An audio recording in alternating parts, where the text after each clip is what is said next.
নমস্কাৰ ছাত্ৰ-ছাত্ৰীসকল। আজি আমাৰ চেপ্টাৰ 9ৰ বংশগতি আৰু ক্ৰমবিকাশ হেৰিডিটি এণ্ড ইভলিউচনৰ পাৰ্ট 2টো আলোচনা কৰিম। আৰু পাৰ্ট 1ত আমি পঢ়ি আহিলো কেনেকৈ প্ৰজনন কালত আমাৰ বহিঃসাদৃশ্য সৃষ্টি হয়, যৌন প্ৰজননত কেনেকৈ পেৰেণ্টছৰ পৰা ফাৰ্ষ্ট জেনেৰেশ্যন, ছেকেণ্ড জেনেৰেশ্যন, সতি সন্ততিৰ কেনেকৈ গুণবিলাক চেঞ্জ আহে, পৰিৱৰ্তন হয় বা বহিঃসাদৃশ্যতা আহে, আৰু কেনেকৈ ডিএনএৰ প্ৰতিলিপিৰ সময়ত সূক্ষ্ম সূক্ষ্ম পৰিৱৰ্তন হয়। আৰু তাৰ পৰা কি হয়, কিছুমান আমাৰ নেচাৰেল চিলেকশ্যন হয়, কিছুমান বেক্টেৰিয়া আমাৰ গৰম ঠাইত থাকিব পাৰে, সহ্য কৰিব পাৰে, আৰু কিছুমানে নোৱাৰে। যিবিলাকে সহ্য কৰিব পাৰে সেইবিলাকৰ বংশটো ৰৈ যায়। ঠিক আছে। নেক্সট আছিল আমাৰ বংশগতি হেৰিডিটি। বংশগতিত আমি পাইছো কেনেকৈ কিছুমান চাৰিত্ৰিক বৈশিষ্ট্যৰ আমাৰ ইনহেৰিটেড ট্ৰেটছবিলাক গুচি যায়। আমাৰ মা দেউতাকৰ পৰা শিশুত কেঁচুৱাতলৈকে কিছুমান গুণ আহে, আৰু সেইবিলাক হৈছে ইনহেৰিটেড ট্ৰেটছ, যিবোৰ আমি জন্মসূত্ৰে পাই যাওঁ। ঠিক আছে। ইনহেৰিটেড ট্ৰেটছ এইবিলাক আমি জন্মসূত্ৰে পাওঁ। আৰু তাৰ নেক্সট আছে একুৱাৰ্ড ট্ৰেটছ, সেইবিলাক আমি নিজৰ জীৱন কালত আহৰণ কৰোঁ। ইয়াত দুটা ছবি দিয়া আছিল আমাৰ কাণৰ। তোমালোকে পাৰ্ট 1ৰ সেই ভিডিঅ'টো চাই ল'বা ভাল কৰি। ঠিক আছে। এতিয়া পাৰ্ট 2ত আমি আলোচনা কৰিম কেনেকৈ ক্ৰমবিকাশ হয়, ইভলিউচন হয়। ইভলিউচন বুলি ক'লে তোমালোকে এটা বুজি ল'বা, এটা জীৱ বহু হাজাৰ বছৰ বা লাখ বছৰৰ ভিতৰত এটা বেলেগ এটা জীৱ সৃষ্টি হয়। অৰিজিন জীৱৰ তাৰ পৰা আন এটা বেলেগ এটা জীৱ সৃষ্টি। আৰু এই প্ৰচেছটোত এই জীৱটোৱে বহুত ধৰণৰ জীৱ মাজত আহে, আৰু বেলেগ ধৰণৰ স্পেচিছ আহে। ঠিক আছে। এই গোটেই প্ৰচেছটোক কি ক'ব? ইভলিউচন বা ক্ৰমবিকাশ। ক্ৰমবিকাশ কিয় কৈছে? ক্ৰম অনুযায়ী বিকাশ হৈ আছে। এই ষ্টেপ বাই ষ্টেপ যিটো ডেভেলপ হৈ আছে এটা জীৱ, বেলেগ এটা পৰিৱেশক লগত মিলি চলিবৰ কাৰণে এটা জীৱ যেনেকৈ ক্ৰম অনুযায়ী বিকাশ হৈ আছে, বিভিন্ন ধৰণৰ অংগ প্ৰত্যংগ, উপাংগ বা তাৰ চাৰিত্ৰিক বৈশিষ্ট্য যিবিলাক সলনি হৈ আছে, সেইবিলাক কাৰণত পৰিৱেশৰ লগত মিলি চলিবৰ কাৰণে নিজৰ চৰিত্ৰবিলাক সলনি কৰি থাকে এটা জীৱই। আৰু বহু হাজাৰ লাখ বছৰত এটা জীৱ সম্পূৰ্ণৰূপে সলনি হৈ যায়। আৰু এইটো প্ৰচেছটোৱে হৈছে ইভলিউচন বা ক্ৰমবিকাশ। ক্ৰম অনুযায়ী এটা জীৱৰ বিকাশ। নেক্সট আমাৰ এটা উদাহৰণ দিয়া আছে। এই উদাহৰণটো তোমালোকে বুজি ল'বা ভাল কৰি, মই কৈ দি আছো। আমাক কি দিয়া আছে? ছবিটোতে আমাৰ গোটেই কথাখিনি সোমাই আছে। এই গোটেই কথাখিনি ছবিটো বুজি পালে তোমালোকে বুজি পাবা। তোমালোকে যেতিয়া পঢ়া কথাখিনি প্ৰথমতে কি কৰিবা? ছবিটো চাই ল'বা। ঠিক আছে। এই ছবিটো চাই লৈ তাৰপিছত পঢ়াখিনি হৈ যাব, তেতিয়া বুজি পাবা। সেইকাৰণে আমি ছবিটো চাই লওঁ। প্ৰথমতে আমাৰ অলপ জুম কৰি লওঁ। কি এটা কথা আছে আমাৰ? 12টা ৰঙা গুবুৰাৰ কথা হৈছে। এই প্ৰথম 12টা ৰঙা গুবুৰা, এইটো চাই লোৱা। তাৰে পাছত নেক্সট কি কথা এটা আছে আমাৰ?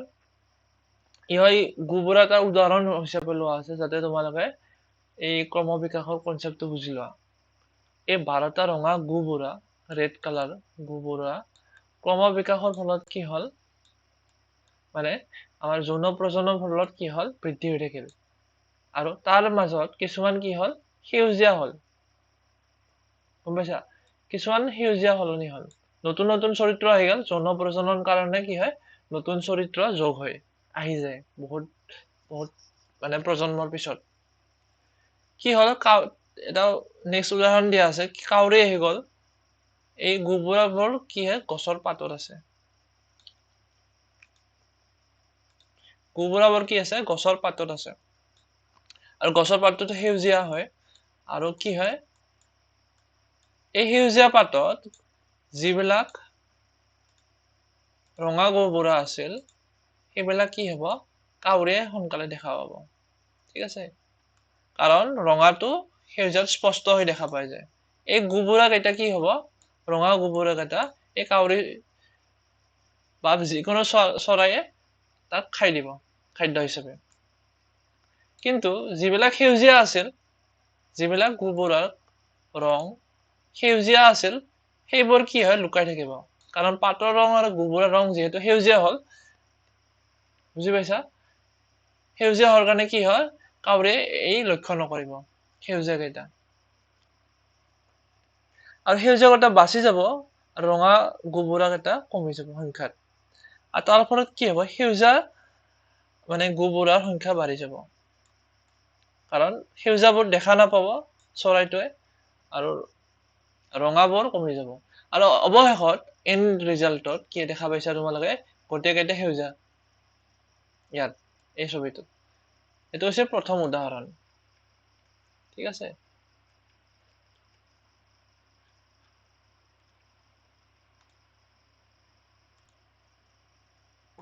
সেইখিনি কথাই ইয়াত লিখা আছে।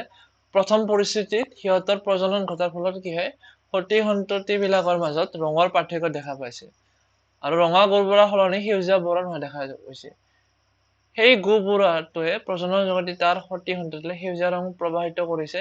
সেইবাবে সেউজীয়া গোবৰটোৱে পৰৱৰ্তী প্ৰজন্মৰ সকলোবিলাক সতি সন্ততি সেউজীয়া পৰিলক্ষিত হৈছে।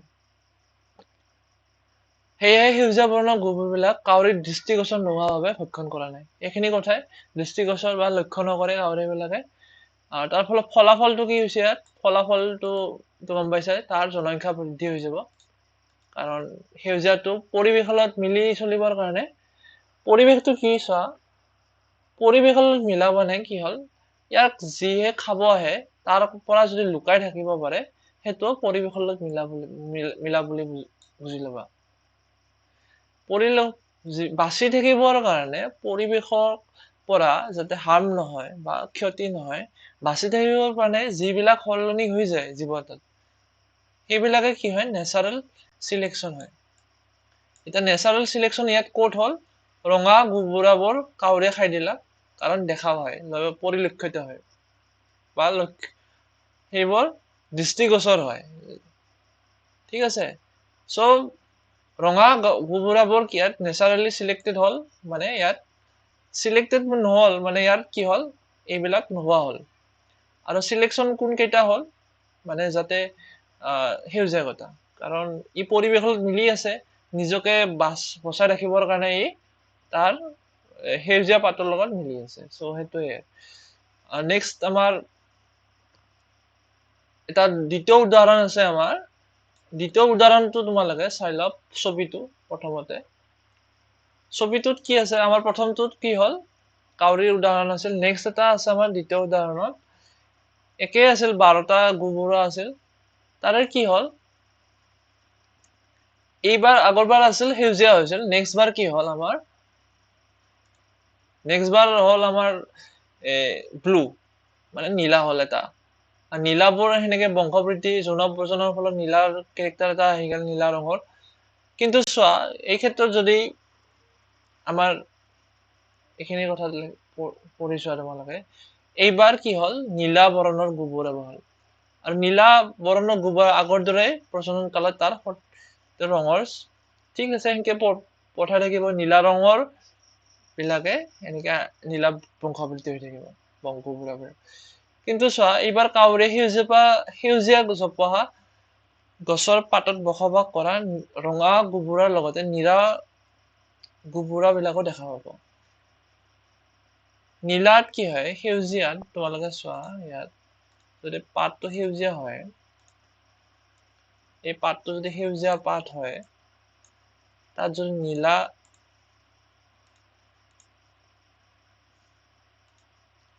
নীলা গোবৰা থাকে, কি ধুনীয়াকে স্পষ্ট হৈ উঠে, আৰু কাউৰী ইয়াক লক্ষ্য কৰিব। আৰু তাৰ কাৰণে কি হয়, ইয়াৰ কাউৰীয়ে ৰঙাৰ লগতে নীলা কেইটাও গোবৰা খাই দিব।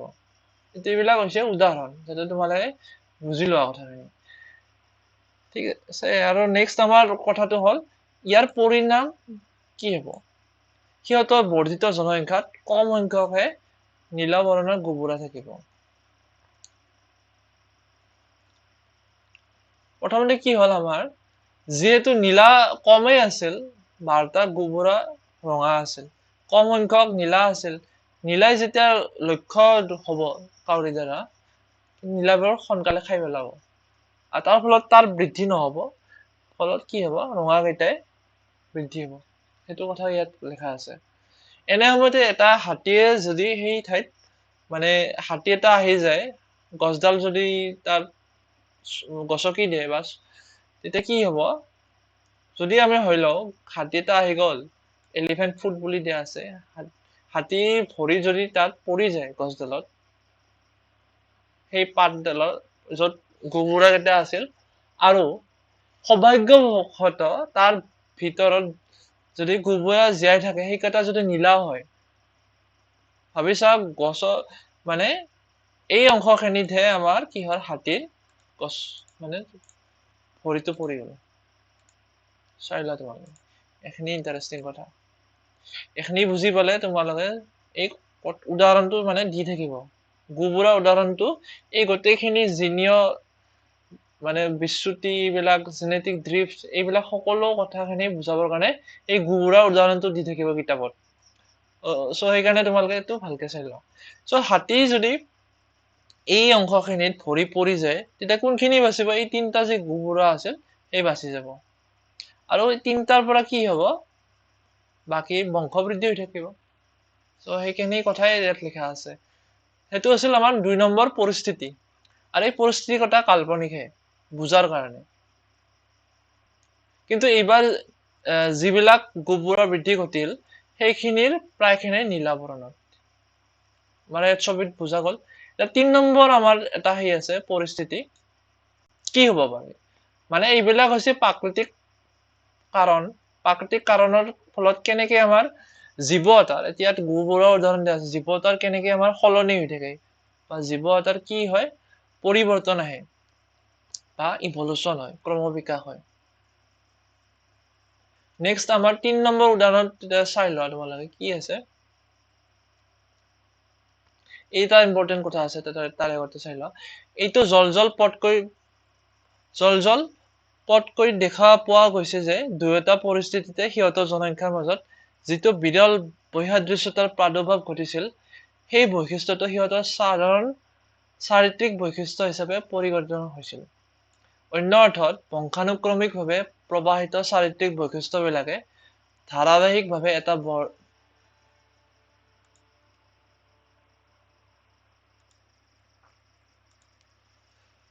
চ' এইখিনি আমাৰ কথা আমাৰ যিহেতু জিনেহে এটা এনে চাৰিত্ৰিক বৈশিষ্ট্যবিলাক নিয়ন্ত্ৰণ কৰে সেয়ে আমি ক'ব পাৰো যে কোনো এটা জনসংখ্যাত থকা জিনবিলাক এটা প্ৰজন্মৰ পৰা তাৰ পৰৱৰ্তী প্ৰজন্মলৈ প্ৰবাহিত হোৱা প্ৰক্ৰিয়াটো সালসলনি ঘটি থাকে আৰু এইটোৱে হৈছে ক্ৰমবিকাশৰ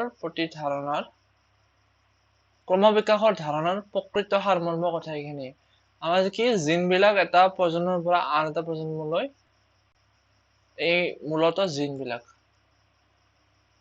আৰু জিনবিলাকৰ কাৰণে কি হয় আমাৰ গুবুৰৰ যি আমি ৰং সলনি হোৱা দেখা পাইছিলো সেই চৰিত্ৰটো এটা জিনৰ দ্বাৰা হয় জিনটোই কি কৰে এটা প্ৰটিনৰ কাৰণে কি প্ৰটিন সৃষ্টি হ'ব তাক নিৰ্দেশনা দি দিয়ে আৰু এই প্ৰটিনৰ আকাৰ আকৃতি উচ্চতা আমি ফাৰ্ষ্ট পাৰ্টত পঢ়ি আহিছো কেনেকে আমাৰ জিনীয় বৈশিষ্ট্যবিলাক প্ৰকাশ পায় পাৰ্ট 1ত তোমালোকে ভিডিঅ'টো চাই ল'বা তাতে ধুনীয়াকৈ বুজাই দিয়া গৈছে কেনেকৈ জিনীয় বৈশিষ্ট্যবিলাক প্ৰকাশ পায় ওকে আমাৰ 3 নম্বৰ এটা আছিল উদাহৰণ সেই কথাটো আমি চাই লওঁ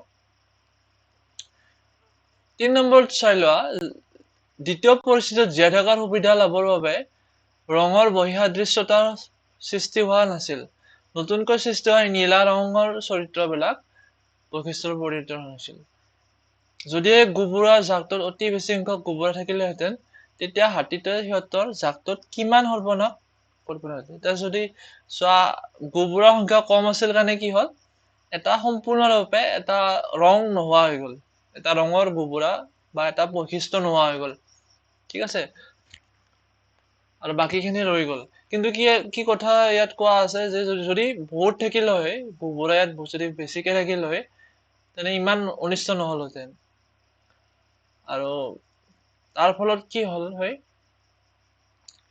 সেইকাৰণে কম জনসংখ্যা বৈশিষ্ট্য জীৱৰ ক্ষেত্ৰত দুৰ্ঘটনাই জিনৰ সালসলনি ঘটাব পাৰে যদিও সিহঁতে জীয়াই থকাৰ সুবিধা লাভ নকৰে আৰু এইটো হ'ল জিনীয় পথশ্ৰুত জেনেটিক ড্ৰিফ্ট কম জনসংখ্যা আছিল আমাৰ গুবোৰৰ আৰু তাৰ ফলত কি দুৰ্ঘটনা আহি গ'ল বা প্ৰাকৃতিক পৰিৱেশৰ পৰা হৈ আহিছে যদি কিবা বাধা আহি যায় তেতিয়া দুৰ্ঘটনা হ'ল জিনৰ কি হয় সালসলনি ঘটাব পাৰে আৰু সিহঁতৰ কি হয় জীয়াই থকাৰ সুবিধা লাভ নকৰে এটা কি কয় জেনেটিক ড্ৰিফ্ট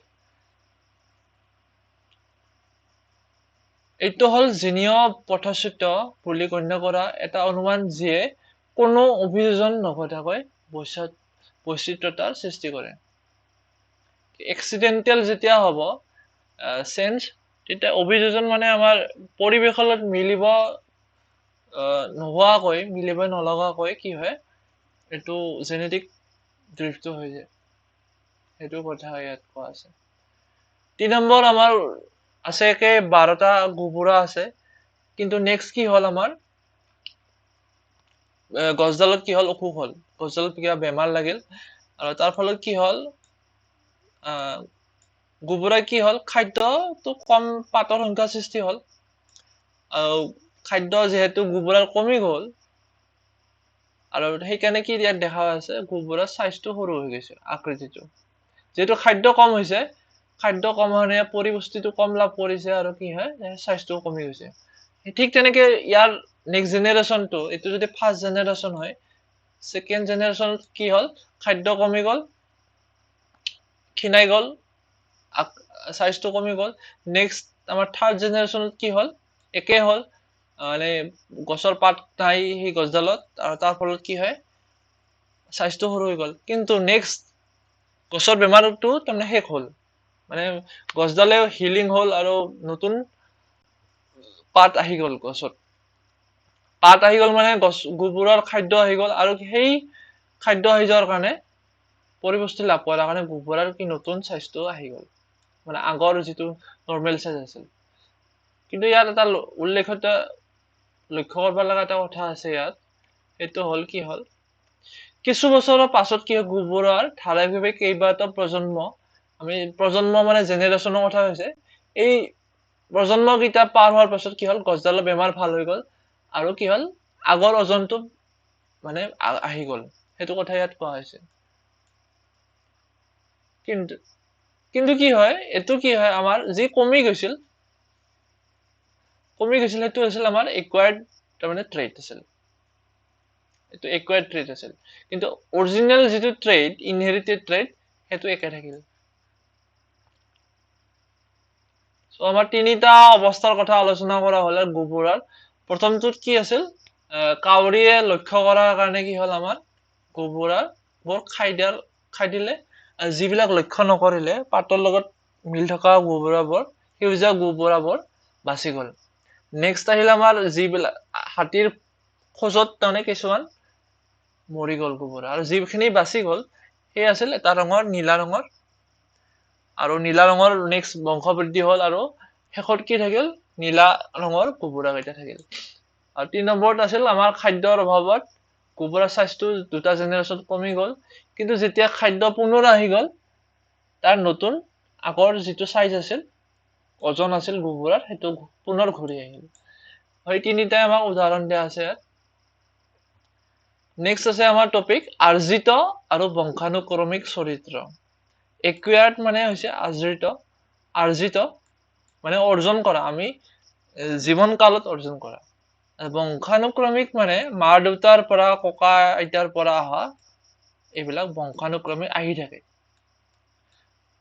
আমাৰ তাতে জন্মতে আহে বংশানুক্ৰমিকভাৱে আহে আৰু আৰ্জিত হৈছে আমি জন্ম হোৱাৰ পিছত যিবিলাক গুণ অৰ্জন কৰোঁ যিবিলাক চৰিত্ৰ আমি অৰ্জন কৰোঁ সেইবিলাক হৈছে আৰ্জিত নামটোতে আমি বুজি লওঁ কথাখিনি একুৱায়াৰ্ড এণ্ড ইনহেৰিটেড ট্ৰেটছ তাৰ মূল কথা ইয়াত এইখিনি আছে আমাৰ একুৱায়াৰ্ড বুলি ক'লে কি বুজা যায় একুৱায়াৰ্ড হৈছে এইবিলাক যি আমাৰ আমি গুবুৰাৰ ক্ষেত্ৰতে পালো খাদ্যৰ অভাৱত কি হ'ল ওজন হ্ৰাস পায় তেতিয়া সিহঁতৰ জনন কোষত থকা ডিএনএৰ কোনো সাল সলনি নহয় ডিএনএটো হৈছে আমাৰ আমাৰ জেনেটিক মেটেৰিয়েল ঠিক আছে জেনেটিক মেটেৰিয়েল বিলাক আমাৰ বংশানুক্ৰমিকভাৱে আহি থাকে আৰু তাত কি হয় সলনি নহয় কিন্তু এই অৰ্জিত গুণবিলাক সলনি হৈ থাকে আমাৰ জীৱনকালত তাৰ পৰিৱেশৰ ওপৰত নিৰ্ভৰ কৰি অৰ্জিত গুণবিলাক আমি এডাপ্টেশ্যন কৰি লওঁ যেতিয়া খাদ্য কমি গ'ল তাৰ কাৰণে ওজনটো হ্ৰাস পালে আৰু বংশানুক্ৰমিক যি চৰিত্ৰ আছিল সেইবিলাকত কোনো সলনি নহয় তাৰ জীৱনকালত সেইবিলাক থাকি যায় মানে আমাৰ জীৱনকালত যদিও আমাৰ কিছুমান অৰ্জিত গুণ আহি যায় পৰিৱেশৰ কাৰণে কিন্তু আমাৰ চাই লোৱা এইটো যদিও খাদ্যৰ অভাৱত কিছুমান অৰ্জিত গুণ আহি গ'ল অৰ্জিত চৰিত্ৰ আহি গ'ল মানে ওজন কমি গ'ল কিন্তু যি বংশানুক্ৰমিকৰ যি গুণ এই কম ওজনৰ গুবোৰা কেইটাতো তাৰমানে অৰিজিনেল যিটো সাইজ আছিল সেইটো ৰৈ যায় বংশানুক্ৰমিক যিটো মানে নেচাৰেল আকৃতি ওজন সেইটো তাৰমানে থাকি যায় মাত্ৰ কি দৰকাৰ ইয়াত পৰিৱেশটোৰ দৰকাৰ আৰু পৰিৱেশটো যেতিয়া আহি যায় পুনৰ খাদ্য যেতিয়া আহি যায় সি নিজৰ আকৃতিটো অৰিজিনেল যিটো আকৃতি ষ্ট্ৰাকচাৰ আছিল সি লৈ লয় এই যিটো আমাৰ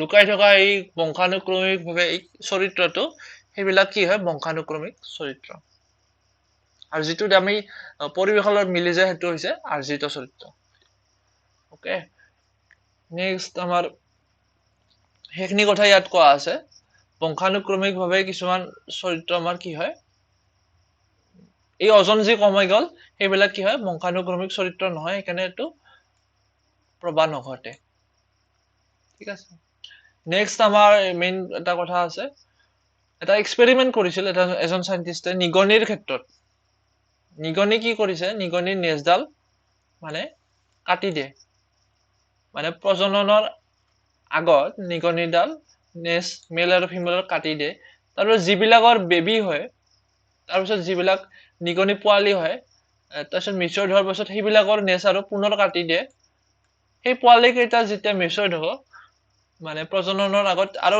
নেজ কেইটা কাটি দিয়ে যিমান প্ৰজন্ম ধৰি নেজ কাটি থাকে কিন্তু বাৰে বাৰে কি হয় নেজটো আহেয়ে মানে নেজটো মা দেউতাকৰ যি নিগনি আছিল নেজটো কাটি দিয়াৰ ফলত পোৱালিৰ নেজটো নোহোৱা হৈ নাযায় নেজৰ চৰিত্ৰটো প্ৰকাশ পায় আৰু এইটো হৈছে আমাৰ ইনহেৰিটেড ট্ৰেটছ সেইখিনি কথা এজন বিজ্ঞানীয়ে এইটো আমাৰ ৰিচাৰ্চ কৰিছিল এক্সপেৰিমেন্ট তাৰ পৰা এইটো প্ৰমাণ হৈছে যে ইনহেৰিটেড ট্ৰেটছ বিলাক সলনি নহয় ওকে সেইখিনি কথা ইয়াত কথা আছে যদি নিগনি বিলাকৰ প্ৰত্যেক প্ৰজন্মতে সিহঁতৰ নেজবিলাক কাটি পেলোৱা হয় তেতিয়া সেই নেজ নথকা নিগনি বিলাকৰ পৰা নেজবিহীন নিগনিৰ সৃষ্টি হ'বনে নহয় এইটো নহয় ইয়াৰ উত্তৰ হ'ল কেতিয়াও তেনে হ'ব নোৱাৰে ঠিক আছে অৰ্থাৎ ইয়াৰ পৰাই বুজি পালো যে নেজডাল আঁতৰাই সিহঁতৰ জনন কোষত থকা জিন বিলাকৰ কোনো সলনি নহয় আমাৰ যি ডিএনএত আছে আমাৰ ডিএনএত যি জিনত আমাৰ চৰিত্ৰবিলাক আছে জনন কোষত সেইটো সলনি নহয় নেজ কাটি দিলে ইয়াৰ লাভ নাই কাৰণ এই জনন কোষতহে ইয়াৰ ডিএনএৰ ভিতৰতহে গুণবিলাক থাকে ওকে নেক্সট আমাৰ বিখ্যাত আমাৰ সাইন্টিষ্ট ৰবাৰ্ট ডাৰউইন চাৰ্লছ ৰবাৰ্ট ডাৰউইনে এখন ভাল কিতাপ আছে আমাৰ হোমেন বৰগোহাঞিৰ লেখা ডাৰউইন বুলি এখন আমি পাইছিলো ক্লাছ 10 মানত সেই কিতাপখন তোমালোকে পালে কালেক্ট কৰিবা বহুত ধুনীয়াকে আমাৰ মানে সৰুকে লেখা আছে সৰু কিতাপ মানে 1-2 দিনৰ ভিতৰত পঢ়ি ল'ব পাৰিবা এই ডাৰউইন নামৰ কিতাপখন তোমালোকে পালি কিনি ল'বা হোমেন বৰগোহাঞি দোকানত পাই যাবা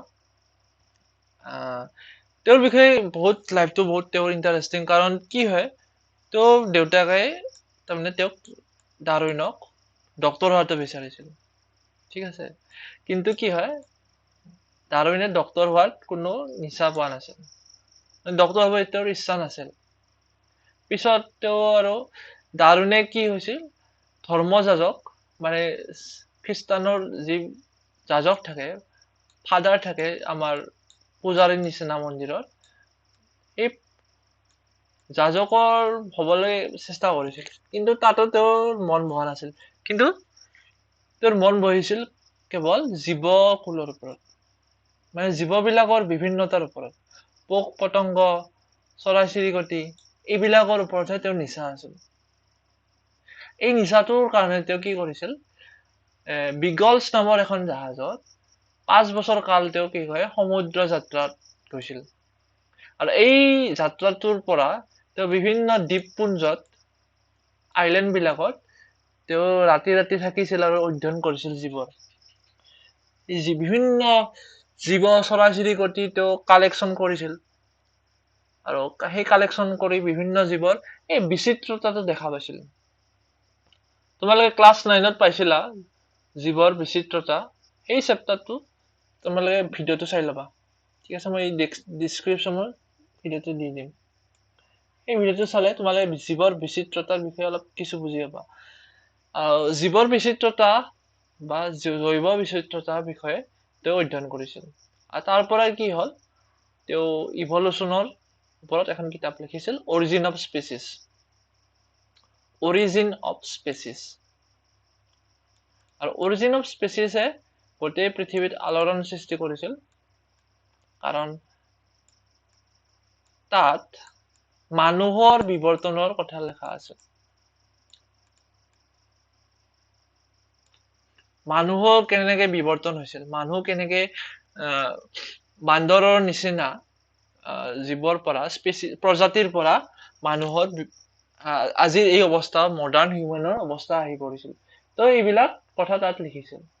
তাৰ কাৰণে তেওঁ বহুত কন্ট্ৰভাৰ্চি হৈছিল, বহুতে তেওঁক বেয়া পাইছিল, বিশেষকৈ ধৰ্মীয় খ্ৰীষ্টানৰ যিবিলাকে বিলিভ কৰে, মানে ভগৱানে মানুহৰ সৃষ্টি কৰিছিল নিজৰ ইমেজত, নিজৰ ছবিত, সেইবিলাক যিবিলাকে গঢ়া আছিল, সেইবিলাক মানুহে তেওঁক বেয়া পাইছিল, কাৰণ তেওঁ মানে চিম্পাঞ্জী বা বান্দৰৰ নিচিনা প্ৰজাতিৰ পৰা মানুহৰ যিহেতু সৃষ্টি হোৱা বুলি কৈছিল, নেচাৰেল চিলেকশ্যন, ইভলিউশ্যনৰ ক্ৰম বিকাশৰ দ্বাৰা, তেতিয়াও বহুতে বেয়া পাইছিল।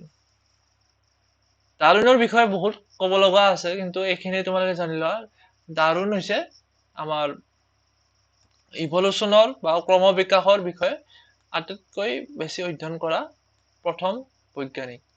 আৰু আছিল লেমাৰ্ক, আছিল লেমাৰ্কৰ কিছুমান থিয়ৰী আছিল, জিৰাফৰ কেনেকৈ আমাৰ ডিঙিটো দীঘল হৈছিল, তাৰ ওপৰত কিছুমান থিয়ৰী দিছিল। পিছত কিন্তু সেইবিলাক মানে একুৰেট নাছিল, সেইবিলাক থিয়ৰী। বাকীখিনি তোমালোকে এই কিতাপখন ক'লো, তোমালোকে ডাৰউইন নামৰ কিতাপ এখন আছে হোমেন বৰগোহাঁইৰ, সেইখন কিনি ল'বা। আৰু যদি ইণ্টাৰেষ্ট আছে ইভলিউশ্যন, ক্ৰম বিকাশ, সেইবিলাক, তেতিয়া তোমালোকে বহুত ভাল পাবা। আৰু এখন ধুনীয়া কিতাপ, তোমালোকে চালে বহুত কথা শিকিব পাৰিবা। নেক্সট আমাৰ আছে এইখিনি কথা ইম্পৰ্টেণ্ট। সেইকাৰণে কি হয়, ক্ৰম বিকাশৰ ওপৰত সম্যক জ্ঞান লাভ কৰিবলৈ আমি আলোচনা কৰি অহা বংশানুক্ৰমিকৰ প্ৰবাহ নিয়ম, বংশগতি বিজ্ঞানৰ কিছু ধাৰণা আমি অতি প্ৰয়োজন। আমি বংশগতিৰ কথা পালো, কেনেকে আমাৰ কেৰেক্টাৰ বিলাক চেঞ্জ হয়, আমি পাৰ্ট 1তো চালো, কেনেকে আমাৰ মেণ্ডেলে দিছিল আমাৰ চৰিত্ৰবিলাক কেনেকে এটা জেনেৰেশ্যনৰ পৰা আন এটা জেনেৰেশ্যন আহে, কিছুমান প্ৰকাশ পায় প্ৰথম জেনেৰেশ্যনত। ইয়াত প্ৰথম জেনেৰেশ্যনত কি আছিল, গোটেইকেইটা আছিল। নেক্সট আমাৰ ছেকেণ্ড জেনেৰেশ্যনত কি হ'ল, আমাৰ 3টা হ'ল, এটা চাপৰ হ'ল। দুটা চৰিত্ৰৰ ক্ষেত্ৰত আমাৰ 9টা ঘূৰণীয়া হালধীয়া আছিল, 3টা ঘূৰণীয়া সেউজীয়া, 3টা হতৰা হালধীয়া, আৰু এটা হতৰা সেউজীয়া। এনেকে কি হয়, আমাৰ চৰিত্ৰবিলাক কি হয়, বংশানুক্ৰমিকভাৱে যাই থাকে এটা প্ৰজন্মৰ পৰা আন এটা প্ৰজন্মলৈ। সেইখিনি কথা আমি শিকি আহিছো। তাৰ ফলত সেইখিনি কথা আমাৰ ইম্পৰ্টেণ্ট, বাকীখিনি বুজাৰ কাৰণে সেইটো কথা ইয়াত কোৱা আছে। আনকি 19 শতিকাত ডাৰউইনৰ দৰে বিজ্ঞানিক ক্ৰম বিকাশত প্ৰকৃতিয়ে প্ৰাকৃতিক নিৰ্বাচন যোগে প্ৰজাতিৰ উৎপত্তি হয় বুলি কৈছিল, আৰু তাৰ অন্তলত নিহিত হৈ থকা কৌশলৰ বিষয়ে একো গুৰুত্ব দিব পৰা নাছিল। কেনেকে হয় সেইটো গম পোৱা নাছিল, কিন্তু এই ক্ষেত্ৰত কি হয়, মেণ্ডেলে অধ্যয়ন কৰিছিল, মানে আমাৰ মটৰ মাহৰ ওপৰত মেণ্ডেলে অধ্যয়ন কৰিছিল এইখিনি কথা ইয়াত লিখা আছে মেণ্ডেলে কি হয় আমাৰ ডাৰউইনৰ কাম কাজৰ বিষয়ে জনা নাছিল যদি কি হয় তেওঁলোক দুয়োজনে যদি নিজৰ কামৰ মাজত জানিলেতেন তেতিয়া বহুত লাভ হ'লহেঁতেন মানে কথাখিনি বহুত ক্লিয়াৰলি দুয়োটাৰ মানে ডেভেলপ হ'ল হয় কনচেপ্টবিলাক এইখিনি কথা ইয়াত লিখা আছে অষ্ট্ৰিয়ান বিজ্ঞানী সমসাময়িক এগৰাকী অষ্ট্ৰিয়ান সমসাময়িক মানে একে সময়ত আছিল সেইকাৰণে সমসাময়িক বুলি লিখা আছে ইয়াত যদি দুয়োজনে জানিলেহেঁতেন সেই কৌশলৰ বিষয়ে ক্ৰমবিকাশৰ কথাখিনি ভালকে দিব পাৰিলেহেঁতেন নেক্সট আছে আমাৰ টপিক ইম্পৰ্টেণ্ট পৃথিৱীত জীৱৰ উৎপত্তি পৃথিৱীত জীৱৰ উৎপত্তি বুলি ক'লে পৃথিৱীখনত প্ৰথমতে 4,500 কোটি বছৰ আগতে পৃথিৱীখন সৃষ্টি হৈছিল আৰু পৃথিৱীত কি হয় সেই সময়ত প্ৰথমতে জীৱন আছিল সেই সময়ত পৃথিৱীত জীৱন আছিল কাৰণ সেই পৃথিৱীত জীৱ থকাৰ কাৰণে পৰিৱেশ নাছিল তাত অক্সিজেন নাছিল বিশেষকৈ মেইন আমাৰ যেটো জীয়াই থকাৰ কাৰণে লাগে আমাক অক্সিজেন সেই নাছিল কিন্তু সেই সময়ত সেই পৰিৱেশটো কেনেকুৱা আছিল তাৰ ওপৰত অধ্যয়ন কৰিছিল আমাৰ এজন সাইন্টিষ্টে হেৰল্ড চি ইউৰে আৰু ষ্টেনলি মিলাৰ এই এক্সপেৰিমেন্টটো ইউৰে মিলাৰ এক্সপেৰিমেন্ট বুলি কোৱা হয় আৰু এই পৰীক্ষাত কি কৰিছিল তেওঁলোকে এটা সঁজুলি মানে এটা সঁজুলি আছিল ইয়াত এনেকুৱা মানে ছবিটো চাই লোৱা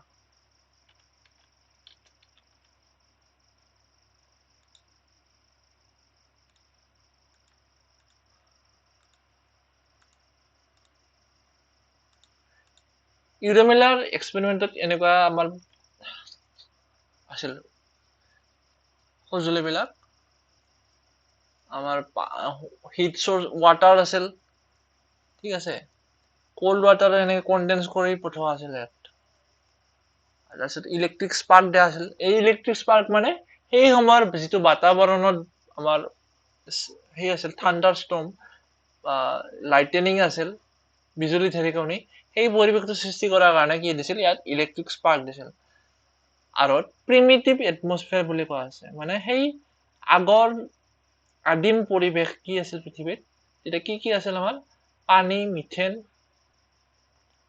ঠিক আছে এইবিলাক গ্যাস আছিল NH3 H2 এইবিলাক গ্যাস পোৱা গৈছিল এইবিলাক গ্যাসৰ পৰীক্ষা মানে সঁজুলিত সৃষ্টি কৰা হৈছে এইখিনি কথা ইয়াত কোৱা আছে পৃথিৱীৰ বাতাবৰণ পানীৰ লগতে এমোনিয়া মিথেন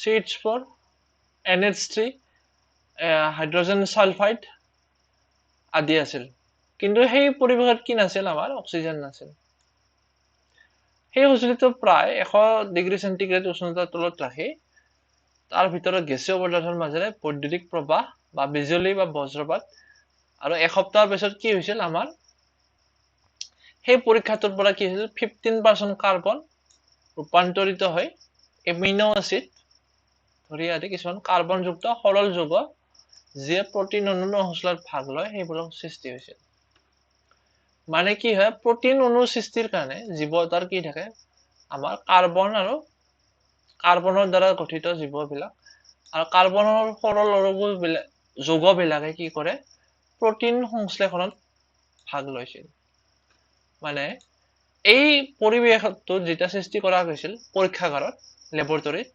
এসপ্তাহ পাছত কি হৈছিল ইয়াত আমাৰ কিছুমান কাৰ্বনযুক্ত সৰল যৌগ পোৱা গৈছিল আৰু যিয়ে প্ৰটিন অণুৰ সংশ্লেষণত ভাগ লয়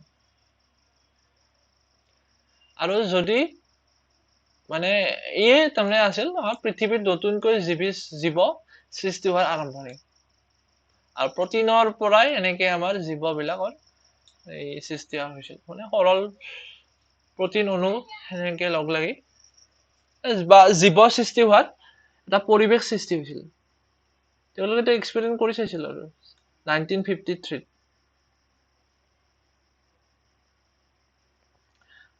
আৰু এজন সাইন্টিষ্ট আছিল 1929 ত জেবিএছ হল্ডেন তেওঁ ব্ৰিটিছ সাইন্টিষ্ট আছিল আৰু পিছত তেওঁ ভাৰতীয় নাগৰিকত্ব লাভ কৰিছিল ভাৰতত তেওঁ ভাৰতীয় নাগৰিক হৈছিল। পৃথিৱীখন সৃষ্টি হোৱাৰ পাছত তেওঁ কৈছিল যে তাত বিৰাজ থকা কিছুমান সৰল জৈৱ পদাৰ্থৰ পৰা জীৱৰ আবিৰ্ভাৱ হয়। জেভিএছ হল্ডনে কৈছে যে কিছুমান সৰল অজৈব পদাৰ্থ, অজৈব মানে জীৱ নোহোৱা, তাৰ পৰা কি হয় সৰল জীৱবিলাক সৃষ্টি হৈছিল। তেখেতে কিছুমান অনুমানৰ ভিত্তিত ব্যাখ্যা কৰিছিল যে বৰ্তমানৰ কালৰ পৃথিৱীখনৰ বাতাবৰণতকৈ ইয়াৰ উৎপত্তি কালত বিৰাজমান হৈ থকা বাতাবৰণৰ মাজত বহু ক্ষেত্ৰত তাৰতম্য আছিল, মানে ডিফাৰেন্স আছিল। এতিয়াৰ পৰিৱেশ আৰু তেতিয়াৰ পৰিৱেশ আকাশ পাতাল পাৰ্থক্য। আৰু এইখিনি কথা পিছত যে ইউৰে আৰু মিলাৰে এই এক্সপেৰিমেণ্টত কৰিছিল। এই জৈৱ অণুবিলাক কেনেকৈ সৃষ্টি হৈছিল, এই প্ৰশ্নটোৰ উত্তৰ আমাৰ ইউৰে মিলাৰে দি দিছে। এই পৰিৱেশটোত সৃষ্টি হৈছিল। যদি কুৱেশ্যন আহে ইউৰে মিলাৰ পৰীক্ষাটো ব্যাখ্যা কৰা বা ব্যাখ্যা দাঙি ধৰা, তেতিয়া তোমালোকে এইখিনি কথা লিখিব লাগিব। এইখিনিত এনচাৰটো আছে। ওকে, নেক্সট আছে আমাৰ ইম্পৰ্টেণ্ট এটা টপিক, প্ৰজাতিকৰণ, স্পেচিয়েশ্যন। প্ৰজাতিকৰণ বুলি ভাবি ল'বা এটা জীৱৰ পৰা, যেনেকে এটা কোষৰ পৰা দুটা কোষ হয়, দেখাত একেই হয় কোষ দুটা, কিন্তু কি হয় প্ৰজাতিকৰণৰ ভিতৰত কি এটা জীৱ আছিল, নতুন প্ৰজাতিৰ কি হ'ব তাত ডিফাৰেন্স থাকিব। ডিফাৰেন্স কি থাকিব ইয়াত, চাৰিত্ৰিক বৈশিষ্ট্যৰ ডিফাৰেন্স থাকিব। আৰু ইয়াৰ মাজত কি হ'ব যৌন মিলনটো সম্ভৱ নহয়। যেতিয়া প্ৰজাতি দুটা হৈ যাব তেতিয়া তাৰ মাজত কি হয় যৌন মিলনটো সম্ভৱ নহয়, বা তাৰ ফলত কি হয় জনন কোষটোৰ কি হয় মিলন নহয়, জনন কোষৰ মিলন নহয়। আৰু তাৰ ফলত নতুন মানে সতি সন্ততিৰ সৃষ্টি হ'ব নোৱাৰিব। এনে সাধাৰণতে কি হয় এটা প্ৰজাতিৰ যদি থাকে, এটা প্ৰজাতিৰ মেল আৰু ফিমেলে কি কৰে জনন কোষ সৃষ্টি কৰে, আৰু জনন কোষৰ পৰা লগ লাগি কি হয় এটা নতুন জীৱ সৃষ্টি হয়। কিন্তু যেতিয়া স্পেচিয়েশ্যন হ'ব, নতুন প্ৰজাতি এটা সৃষ্টি হ'ব, তাৰ ফলত কি হয় মূল ডিফাৰেন্স এইটো, এটা স্পেচিছৰ মাজত বেলেগ বেলেগ স্পেচিছৰ তাহাৰ জনন কোষৰ মানে মিলন নহয়। কাৰণটো কি মিলন নোহোৱাৰ কাৰণ কি হয়, এই যে স্পেচিয়েশ্যন হ'ল তাৰ মাজত কি হয় ক্ৰমজমৰ সলনি হৈ যায়, জেনেটিক চেঞ্জ আহি যায়। ইয়াত ক্ৰমজমৰ যেতিয়া পৰিমাণ সলনি হৈ যাব, ইয়াৰ নাম্বাৰ, ক্ৰমজম নাম্বাৰ,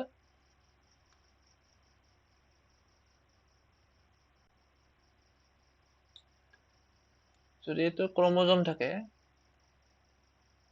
এনেকুৱা ক্ৰমজমৰ যদি পৰিমাণটো কি হয় সলনি হৈ যায়, তেতিয়া কি হ'ব আমাৰ জনন কোষৰ মিলন নহ'ব, আৰু তাৰ ফলত নতুন সতি সন্ততিৰ সৃষ্টি নহ'ব। চ' সেইটো এটা মূল পাৰ্থক্য। এতিয়া ইয়াত এইখিনি কথাই আমাৰ লেখা আছে।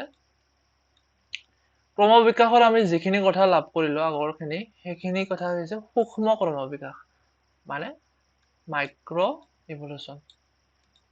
সেনেকে বুজি ল'ব পাৰা সূক্ষ্ম, আৰু কাৰণ এইবিলাক বহুত চাটল হয়, মানে দেখা পোৱা নাযায় এই চেঞ্জবিলাক। বহুত সহজ অৰ্থত এইখিনি, যদিও সাল সলনি হয় নিচেই সূক্ষ্মাতি সূক্ষ্ম আৰু সেইবিলাক তাৎপৰ্যপূৰ্ণ। এই যে চেঞ্জ আহে আমাৰ এটা ক্ৰমবিকাশ, মানে এটা বছৰৰ ভিতৰত যৌন প্ৰজনন বা পৰিৱেশৰ লগত মিলিবলৈ হাজাৰ হাজাৰ বছৰৰ ভিতৰত যি সৰু সৰু চেঞ্জ আহে, সেইবিলাক কি হয় মানে সূক্ষ্ম চেঞ্জ হয়, মানে সূক্ষ্ম পৰিৱৰ্তন। আৰু তাৰ যদিও সূক্ষ্ম হয়, তাৰ সেই পাৰ্থক্যবিলাক কিন্তু তাৎপৰ্যপূৰ্ণ, মানে চিগনিফিকেণ্ট।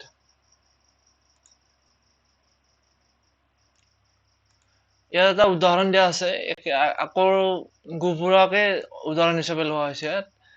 আৰু উদাহৰণটোত কি কৈছে, এটা গুবোৰা যদি গছবিলাক যদি কিবা কাৰণে পৰ্বতীয় অঞ্চলত বিস্তৃতভাৱে বিয়পি পৰে,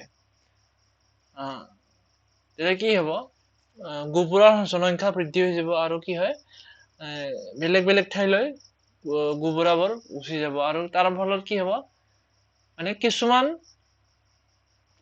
খাদ্যৰ কাৰণে দূৰলৈ যাব আৰু কিছুমানে নাযাব তাৰ ফলত কি হয় তাৰ মানে জাগ এটা সৃষ্টি হ'ব মানে বেলেগ এটা জাক সৃষ্টি হ'ব বৃহৎ জাকটোৰ ওচৰে পাজৰে গোবৰৰ কিছুমান উপজাক সৃষ্টি হ'ব আৰু যেহেতু প্ৰজনন প্ৰক্ৰিয়াত ইয়াত কোৱা হৈছে তোমালোকক দেখুৱাই দিলো যেনেকৈ আমাৰ কি হয় প্ৰজনন ক্ৰিয়াত স্পুং আৰু স্ত্ৰীলিংগধাৰী গোবৰৰ মাজত মিলন হোৱাটো অপৰিহাৰ্য কিন্তু যেতিয়া আমাৰ কি হয় উপজাক বিলাক যেতিয়া আহি যাব তেতিয়া তাৰ কিছুমান পৰিৱৰ্তন আহি যাব জিন বিলাকত আৰু কি হ'ব যিয়ে নহলেও কোনোবা গোবৰৰ উপলক্ষত অবাঞ্ছিত পাৰে উপজাকৰ পৰা যে আন এটা উপজাকলৈ গতি কৰিব পাৰে বা কাউৰী যদি লৈ যায় গোবৰ আন এটা ঠাইলৈ নোখোৱাকৈ যদি লৈ যায় আৰু পেলাই দিয়ে তেতিয়া কি হ'ব উভয় ক্ষেত্ৰতে বহিৰাগত গোবৰাই স্থানীয় গোবৰৰ সৈতে বংশ বৃদ্ধি কৰিব আৰু ইয়াৰ ফলত প্ৰব্ৰজন কৰা গোবৰবিলাক জিনবিলাক গোবৰৰ নতুন জিনত মানে নতুন এটা জাকত সোমাব এটা ঠাইত গোবৰা আছিল আন এটা ঠাইৰ পৰা যি গোবৰা আছিল মানে ইয়াৰ এটা উপজাক ইয়াৰ পৰা যেতিয়া এই গ্ৰুপটো আহি যাব আৰু ইয়াৰ ফলত মিলন হ'ব ইয়াৰ গুণখিনি ইয়াত আহি যাব এইখিনি কথা ইয়াত কোৱা আছে এটা সম্পূৰ্ণ নহলেও আংশিকভাৱে দুটা জাকৰ পৰা জিনৰ প্ৰভাৱ ঘটিব পাৰে যি কি নহওক যদি এনে দুটা উপজাকৰ মাজত এখন ডাঙৰ নদী অৱস্থিত হয় তেতিয়া উপজাকৰ দুটাৰ মাজত অধিক সংযোগবিহীন হ'ব যদি দুটা পাৰ্ট আহে এটা নদী বৈ যায় ইয়াৰ এটা জাক আছে গোবৰৰ এটা ইয়াত জাক আছে আৰু ইয়াৰ ফলত কি হয় ইয়াৰ মাজত যি যোগাযোগটো বন্ধ হৈ যায় তেতিয়া কি হ'ব জিনৰ প্ৰবাহটো কমি যাব আৰু ফলত কি হ'ব ইয়াৰ ফলত প্ৰত্যেকটো জাকত বিভিন্ন চৰিত্ৰ বংশগতিভাৱে চলি থাকিব ইয়াৰ বংশগতি চলি থাকিব নতুন নতুন প্ৰজন্ম আহি থাকিব ইয়াৰ প্ৰজন্ম আহি থাকিব কিন্তু নতুন নতুন চৰিত্ৰ আহি থাকিব আৰু ইয়াৰ মাজত কি হয় এই গোবৰাটো আৰু ইয়াৰ মাজত যিটো বাধা থাকিল নদী থাকিল তাৰ ফলত ই বেলেগকে বৃদ্ধি হ'ব বংশ বৃদ্ধি হ'ব আৰু ইয়াৰ মাজত কি হ'ব মানে চৰিত্ৰৰ ডিফাৰেন্সটো আৰম্ভণিত যিমান আছিল তাতকৈ বেছি হৈ যাব যেতিয়া নদীটো নাথাকোতে যিমান ডিফাৰেন্স আছিল নদীটো অহাৰ পাছত তাৰ মাজত ডিফাৰেন্সটো বংশগতিত আমাৰ বেছিকে আহি যাব ইয়াৰ উপৰিও প্ৰাকৃতিক নিৰ্বাচনেও পৃথকভাৱে সেই ভৌগোলিক যিহেতু নদীৰ কথা কোৱা হৈছে ইয়াত ভৌগোলিকভাৱে আঁতৰি থকা গোবৰৰ চৰিত্ৰৰ সালসলনিত ভূমিকা গ্ৰহণ কৰিব ওকে য'ত এটা উদাহৰণ দিয়া আছে গোবৰৰ এটা উপজাক যদি বিস্তৃত ভূভাগৰ পৰা কাউৰীবিলাক ইগলে নোহোৱা কৰিলে কিন্তু আন উপজাক পৰা বিস্তীৰ্ণ ভূভাগত য'ত কাউৰীৰ সংখ্যা অতি বেছি আছিল সেই ঠাইত তেনেকুৱা একো সংঘটিত নহ'ল ইয়াৰ ফলত কি হয় প্ৰথম অঞ্চলত সেউজীয়া বৰ্ণৰ গোবৰৰ প্ৰাকৃতিক নিৰ্বাচন নহ'ব দ্বিতীয় অঞ্চলত প্ৰবলভাৱে প্ৰাকৃতিক নিৰ্বাচন হ'ব কি হ'ল এতিয়া কি কৈছে এই অংশখিনিত যদি কাউৰীৰ সংখ্যাবিলাক নোহোৱা কৰি দিয়ে ইগলে তেতিয়া কি হ'ব তাত প্ৰাকৃতিক নিৰ্বাচন নহ'ব কাৰণ কাউৰীয়ে গোবৰাবোৰ খোৱা আছিল তাৰ ফলত কি হ'ব প্ৰথম অঞ্চলটোত সেউজীয়া বৰ্ণৰ গোবৰৰ প্ৰাকৃতিক নিৰ্বাচন মানে সেউজীয়া হ'ব মানে সেউজীয়াকেইটা চিলেক্টেড নহ'ব কাৰণ সেউজীয়াবিলাক বাচি যায় নেচাৰেলি চিলেক্টেড হয় যেহেতু কাউৰী নাই তেনে সেইটো তাৰ প্ৰাকৃতিক নিৰ্বাচন নহ'ব কিন্তু দ্বিতীয় অঞ্চলত কি হ'ব যেহেতু তাত কাউৰী আছে তাত কিন্তু সেউজীয়া গোবৰটো প্ৰাকৃতিক নিৰ্বাচন হৈ যাব নেচাৰেল চিলেকশ্যন হৈ যাব নেক্সট এটা আমাৰ ইম্পৰ্টেণ্ট কথা আছে জিনীয় পথচ্যুত আৰু প্ৰাকৃতিক নিৰ্বাচন জিনীয় পথচ্যুত কি হয় যেতিয়া জনসংখ্যা কম থাকে আৰু প্ৰাকৃতিক নিৰ্বাচনটো গম পালো আমি কেনেকৈ পৰিৱেশৰ লগত মিলা কেৰেক্টাৰবিলাক নিৰ্বাচন হয় পৰিৱেশৰ লগত মিলি চলিব পৰা চৰিত্ৰবিলাক যদি থাকে একচেপ্টেড হয় তেতিয়া প্ৰাকৃতিক নিৰ্বাচন নেচাৰেল চিলেকশ্যন। এই প্ৰক্ৰিয়া দুটাই একেলগে পৃথক পৃথক ভূভাগত বসবাস কৰি থকা গুবোৰাৰ উপজাত দুটাৰ মাজত ইটোৰ সিটোৰ সম্পৰ্ক চৰিত্ৰগত পাৰ্থক্য বাঢ়ি যোৱাত সহায় কৰে। এই কথাই আছে আমাৰ যিহেতু আমাৰ প্ৰাকৃতিক নিৰ্বাচন হৈ গ'ল এই ক্ষেত্ৰত, কাৰণ বিভিন্ন ইয়াত পৰিৱেশ থাকিব, ইয়াত পৰিৱেশ বেলেগ থাকিব, ইয়াৰ পৰিৱেশৰ মিলিব লাগিব আৰু ইয়াৰ নেক্সট এই পৰিৱেশটো বেলেগ হ'ব, সেইখিনি কথা ইয়াত কোৱা আছে।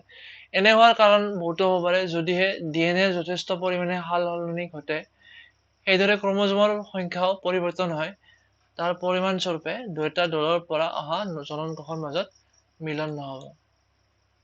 সেইখিনি কথা ইয়াত কোৱা আছে, মানে যেতিয়া পৰিৱৰ্তনটো বেছি হৈ যায় তাৰ জনন কোষৰ মিলন নহ'ব, পুৰুষ আৰু স্ত্ৰীৰ পৰা যি জনন কোষ সৃষ্টি হয় তাৰ মিলন নহ'ব, নাইবা নতুন প্ৰকৰণৰ সৃষ্টিৰ বাবে য'ত নীলা বৰণৰ মাইকী গুবোৰাই কেৱল নীলা বৰণৰ মতা গুবোৰাৰ লগতহে যৌন মিলন সংঘটিত কৰিব পাৰিব, ৰঙা বৰণৰ গুবোৰাৰ লগত যৌন মিলন সংঘটিত নকৰিব। ইয়াত আমি যে ছবি পাই গৈছিলো নীলা আৰু ৰঙা, যেতিয়া কি হ'ল প্ৰাকৃতিক কাৰণত পথচ্যুত হৈ গ'ল, মানে জেনেটিক জিনিয়ৰ পথচ্যুত হ'ল আৰু প্ৰাকৃতিক নিৰ্বাচনৰ ফলত কি হয় দুটা নতুন স্পেচিছৰ সৃষ্টি হ'ল, প্ৰজাতি। সেইখিনি কথা ইয়াত কোৱা আছে। নীলা আৰু যেতিয়া ৰঙাৰ জনন কোষটো মিলন নহ'ব, যৌন মিলন সংঘটিত নহ'ব, তেতিয়া কি হ'ব, তাৰমানে এটা নতুন প্ৰজাতি হ'ল। এনেদৰে গুবোৰাৰ এটা নতুন প্ৰজাতিকৰণ সাৰ্থক হ'ব। এই যিখিনি কথাই প্ৰজাতিকৰণৰ মূল কথাখিনি এইখিনি যে আল্টিমেটলি কি হ'ব, অৱশেষত দুটা প্ৰজাতিৰ মাজত যৌন মিলন সংঘটিত নহয়। আৰু যেতিয়া এটা প্ৰজাতিৰ পৰা দুটা প্ৰজাতিৰ সৃষ্টি হয় তাৰ কাৰণ এইবিলাক DNA যথেষ্ট পৰিমাণে সাল সলনি, আৰু তাৰ কাৰণটো হৈছে প্ৰাকৃতিক নিৰ্বাচন আৰু জিনীয় পথচ্যুত, মানে জেনেটিক ড্ৰিফ্ট।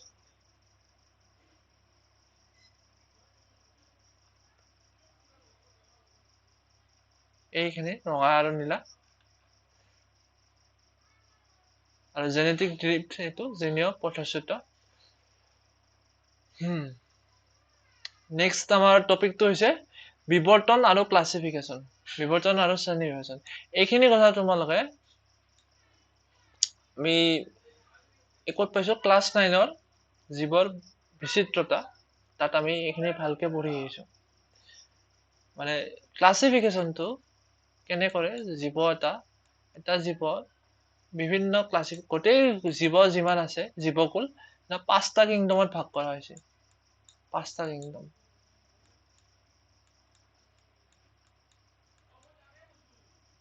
ঠিক আছে, সেই কিংডম কেইটাৰ ভিতৰত বিভিন্ন ভিতৰত ফেমিলি থাকে, আমাৰ ফাইলাম থাকে, উদ্ভিদৰ ক্ষেত্ৰত আমাৰ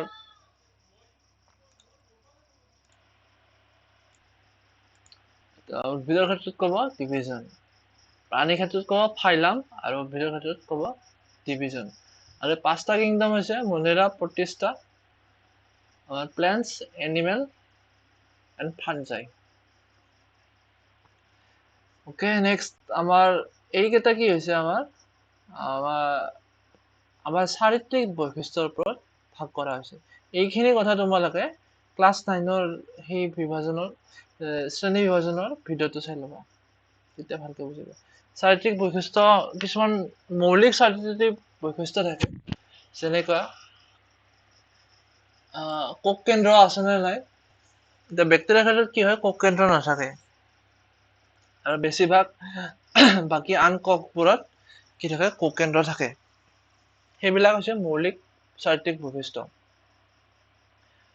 বা জীৱটোৱে আমাৰ খাদ্য প্ৰস্তুত কৰিব পাৰে নে নোৱাৰে, সালোক সংশ্লেষণৰ ব্যৱস্থা আছে নে নাই। এতিয়া উদ্ভিদৰ ক্ষেত্ৰত কি থাকে, সালোক সংশ্লেষণ আছে, মানে উদ্ভিদে নিজৰ খাদ্য নিজৰ দেহত সৃষ্টি কৰিব পাৰে। এইবিলাক হৈছে মৌলিক চৰিত্ৰৰ ওপৰত গ্ৰুপবিলাক ভাগ কৰা হৈছে পৃথিৱীৰ জীৱবিলাক শ্ৰেণী বিভাজন শ্ৰেণী বিভাজন আৰু বিৱৰ্তনৰ মাজত কি ৰিলেশ্যনশ্বিপ আছে সেইটো আমি চাব লাগে এইকেইটা ইম্পৰ্টেণ্ট কথা ইয়াত লিখা আছে এনেধৰণে আমাৰ মনত উদয় হোৱা প্ৰশ্নৰ পৰা দেখা পোৱা যায় যে জীৱসমূহক ইহঁতৰ চাৰিত্ৰিক বৈশিষ্ট্যৰ ওপৰত ভিত্তি কৰি শ্ৰেণী বিভাজন কৰোঁতে একোটা ক্ৰম পোৱা যায় ওকে দুটা প্ৰজাতিৰ জীৱসমূহৰ পৰস্পৰৰ মাজত সাধাৰণ সাদৃশ্য থাকিলে পৰস্পৰ এটা তোমালোকে এটা ছবি চাই লোৱা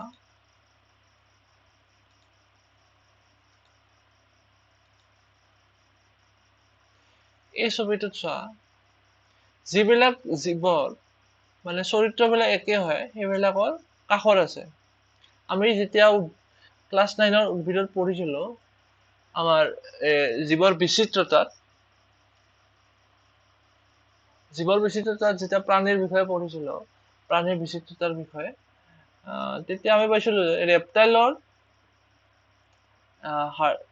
আৰু মাছৰ লগত মিল আছে কাৰণ ই পানীত থাকে তাৰ ওপৰত কি হ'ল চৰাই ৰেপটাইল আৰু চৰাইৰ কিছুমান মিল আছে আৰু চৰাই আৰু মেমেলছ বিলাকৰ কিছুমান মিল আছে কাৰণ চৰাইৰ কেইটা থাকে হাৰ্টৰ চেম্বাৰ 4টা থাকে মেমেলছ বিলাকৰ 4টা থাকে এনেকৈ কিছুমান যিবিলাক জীৱ ওচৰত হয় এতিয়া চোৱা তোমালোকে আমাৰ মানুহৰ ক্ষেত্ৰত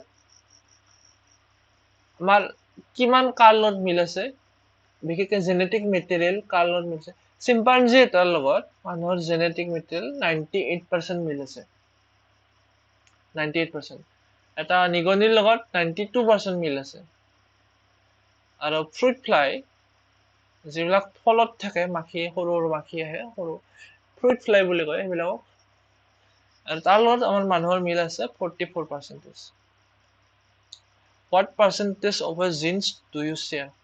জিনৰ পাৰ্চেন্টেজ কিমান মিল আছে ইষ্ট 26 প্লেন্টছৰ লগত 18% সো এইখিনি মিলৰ লগত আমাৰ এটা কি হয় ওচৰত ৰাখা হয় জীৱবিলাকক এটা উদাহৰণ দিয়া আছে ইয়াত একে পৰিয়ালৰ ভাই ভনী অতি ওচৰ সম্পৰ্কীয় ইহঁতৰ পৈতৃক পুৰুষ অৰ্থাৎ প্ৰথম কুল ফাৰ্ষ্ট জেনাৰেশ্যন হৈছে ইহঁতৰ মাক দেউতাক গতিকে ইহঁতৰ পৈতৃক পুৰুষ হ'ল দুয়োৰে বাবে একে ভাই ভনীৰ বাবে পৈতৃক পুৰুষ ফাৰ্ষ্ট মা দেউতাই হ'ব নেক্সট এগৰাকী ছোৱালী তেওঁৰ ভতিজাৰ লগত কিছুমান সদৃশ্য থাকিব কিন্তু ককাৰ লগত থকা সাদৃশ্যতকৈ কিছু কম হ'ব এই ছোৱালীটোৰ ককায়েকৰ ল'ৰা ভতিজাৰ লগত এই মিলটো কম থাকিব কিন্তু ককায়েৰ লগত মিলটো বেছি থাকিব ঠিক আছে ভতিজাৰ লগত ছোৱালীজনীৰ মিলটো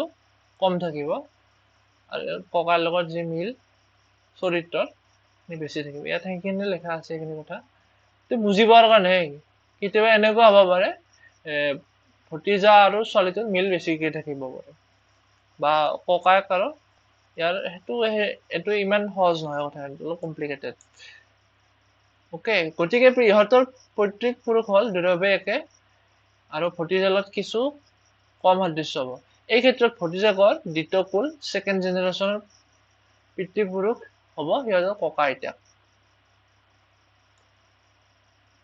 এই যে ককা আইতাক হ'ব ককা আৰু আইতাক তাৰ পৰা কি হৈছে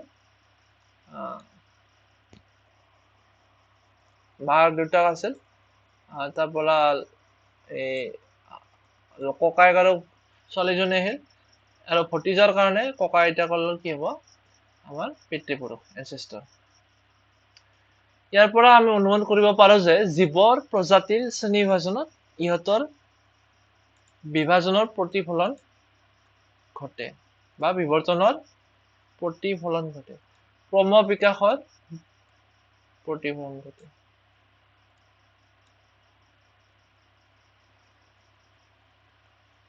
এনেকৈ পিতৃপুৰুষৰ প্ৰজাতিসমূহক লৈ এটা গোট আৰু দূৰৱৰ্তী পিতৃপুৰুষৰ লৈ এটা ছুপাৰ গোট গঠন কৰিব পাৰি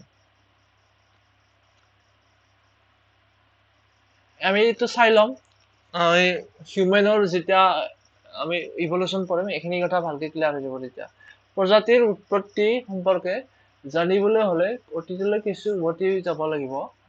কালক্ৰমত বিৱৰ্তনৰ ফলত কেনেকৈ জীৱৰ উৎপত্তি হ'ল তাক জানিবলৈ আমি বিৱৰ্তনৰ অধ্যয়ন কৰিব লাগিব। সেইখিনি কথা আমি মানুহৰ বিৱৰ্তনত আমি ষ্টাডি কৰি লম। নেক্সট আছে আমাৰ এইখিনি কথা ট্ৰেচিং ইভলিউচনাৰী ৰিলেশ্যনশ্বিপ, বিৱৰ্তনিক সম্পৰ্কে অনুধাৱন। ট্ৰেচিং মানে আচলতে ট্ৰেচ মানে সেই কৰা কি আমাৰ ক্লু আছে ইয়াত, ৰিলেশ্যনশ্বিপ বিলাক কি আছে আমি চাই লোৱা। এতিয়া চোৱা পক্ষী সৰীসৃপ আৰু উভচনীৰ মাজত কি হয় 4খন অগ্ৰপদ থাকে।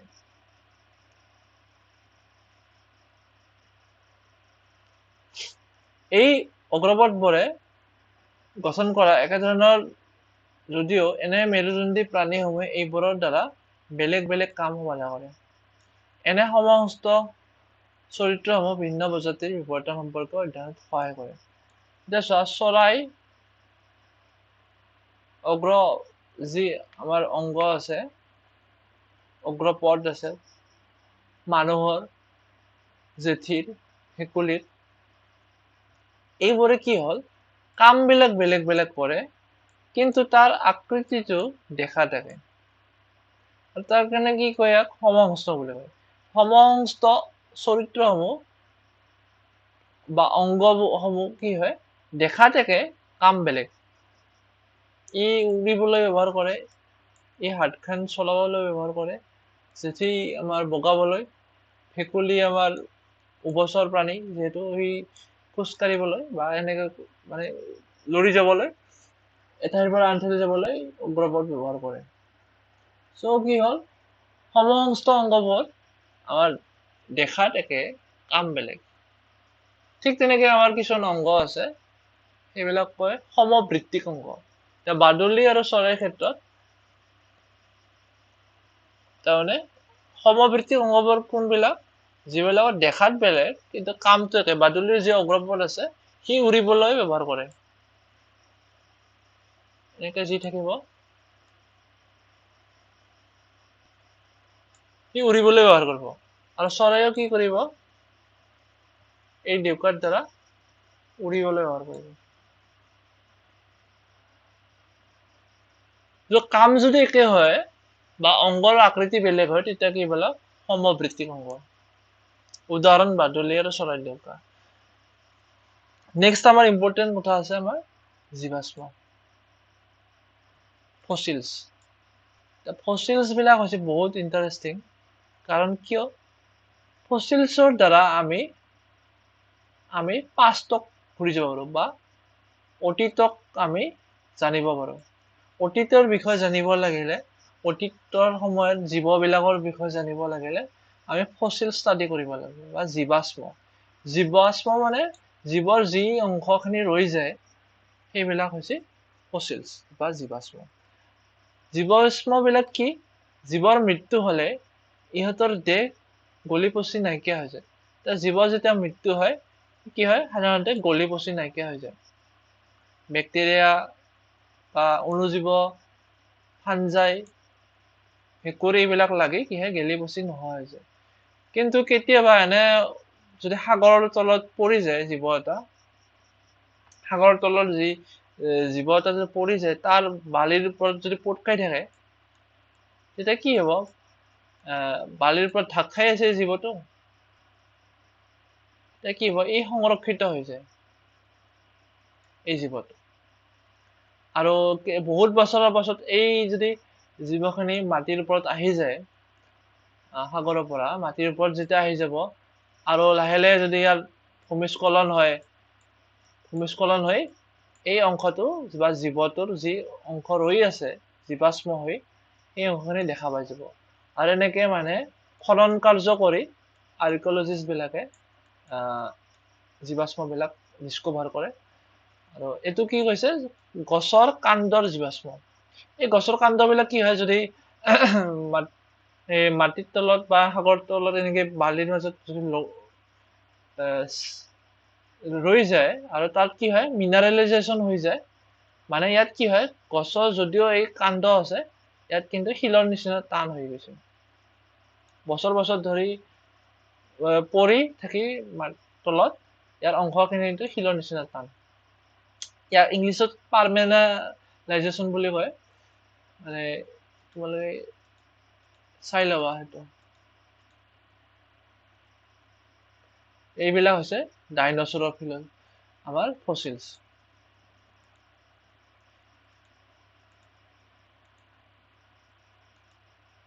ডাইনছৰৰ ফচিলছ এইবিলাক। আৰু এই ফচিলছ বিলাকৰ পৰা গম পোৱা গৈছে পৃথিৱীত ডাইনছৰ আছিল। আৰু ডাইনছৰ বিলাক কেনেকৈ বিলুপ্ত হৈছিল?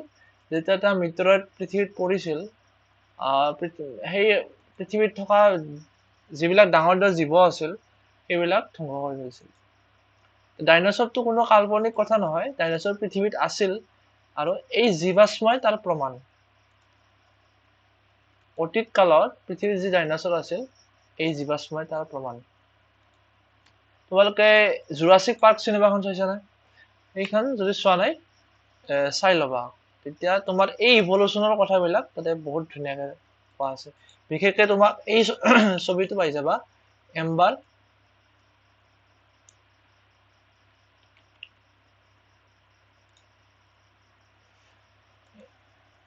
কি হয়, গছত যেতিয়া বহুত হাজাৰ বছৰ আগতে গছত যেতিয়া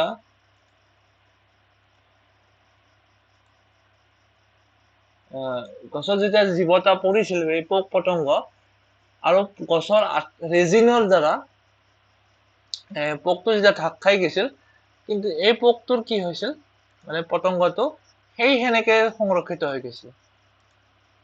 আৰু এইবিলাকে কি কয়, এম্বাৰ বুলি কয়। বহুত ইণ্টাৰেষ্টিং হয়। আৰু এম্বাৰ বিলাকৰ ষ্টাডি কৰি পোৱা গৈছে যে ইয়াত থকা জিন বিলাকৰ পৰা ষ্টাডি কৰি গম পোৱা গৈছে যে এই জীৱবিলাক কিমান পুৰণি। আৰু তাৰ পৰা আমাৰ বিৱৰ্তনৰ বিষয়ে ষ্টাডি কৰিবলৈ ক্ৰমবিকাশ যি হৈ আছে জীৱবিলাক, আৰু এইবিলাক জীৱ বৰ্তমান তাৰে পৰিৱৰ্তন হৈছে। এইবিলাক হৈছে পূৰ্বপুৰুষ আছিল। এইবিলাকৰ পৰিৱৰ্তন হৈ এতিয়া তাৰ জীৱটোৰ স্পেচিয়েশ্যন, মানে প্ৰজাতি আমি পঢ়িলো, গোবৰা কেনেকৈ প্ৰজাতি হৈ নতুন সৃষ্টি হৈছিল, এইবিলাকৰো সম্ভৱতঃ এনেকুৱা হৈছে। আৰু এই কথাখিনি আমি এই জীৱাশ্ম বিলাকে বা এম্বাৰ এইবিলাকে আমাক প্ৰমাণ দিয়ে। কিমান ইণ্টাৰেষ্টিং, ধুনীয়া কথা।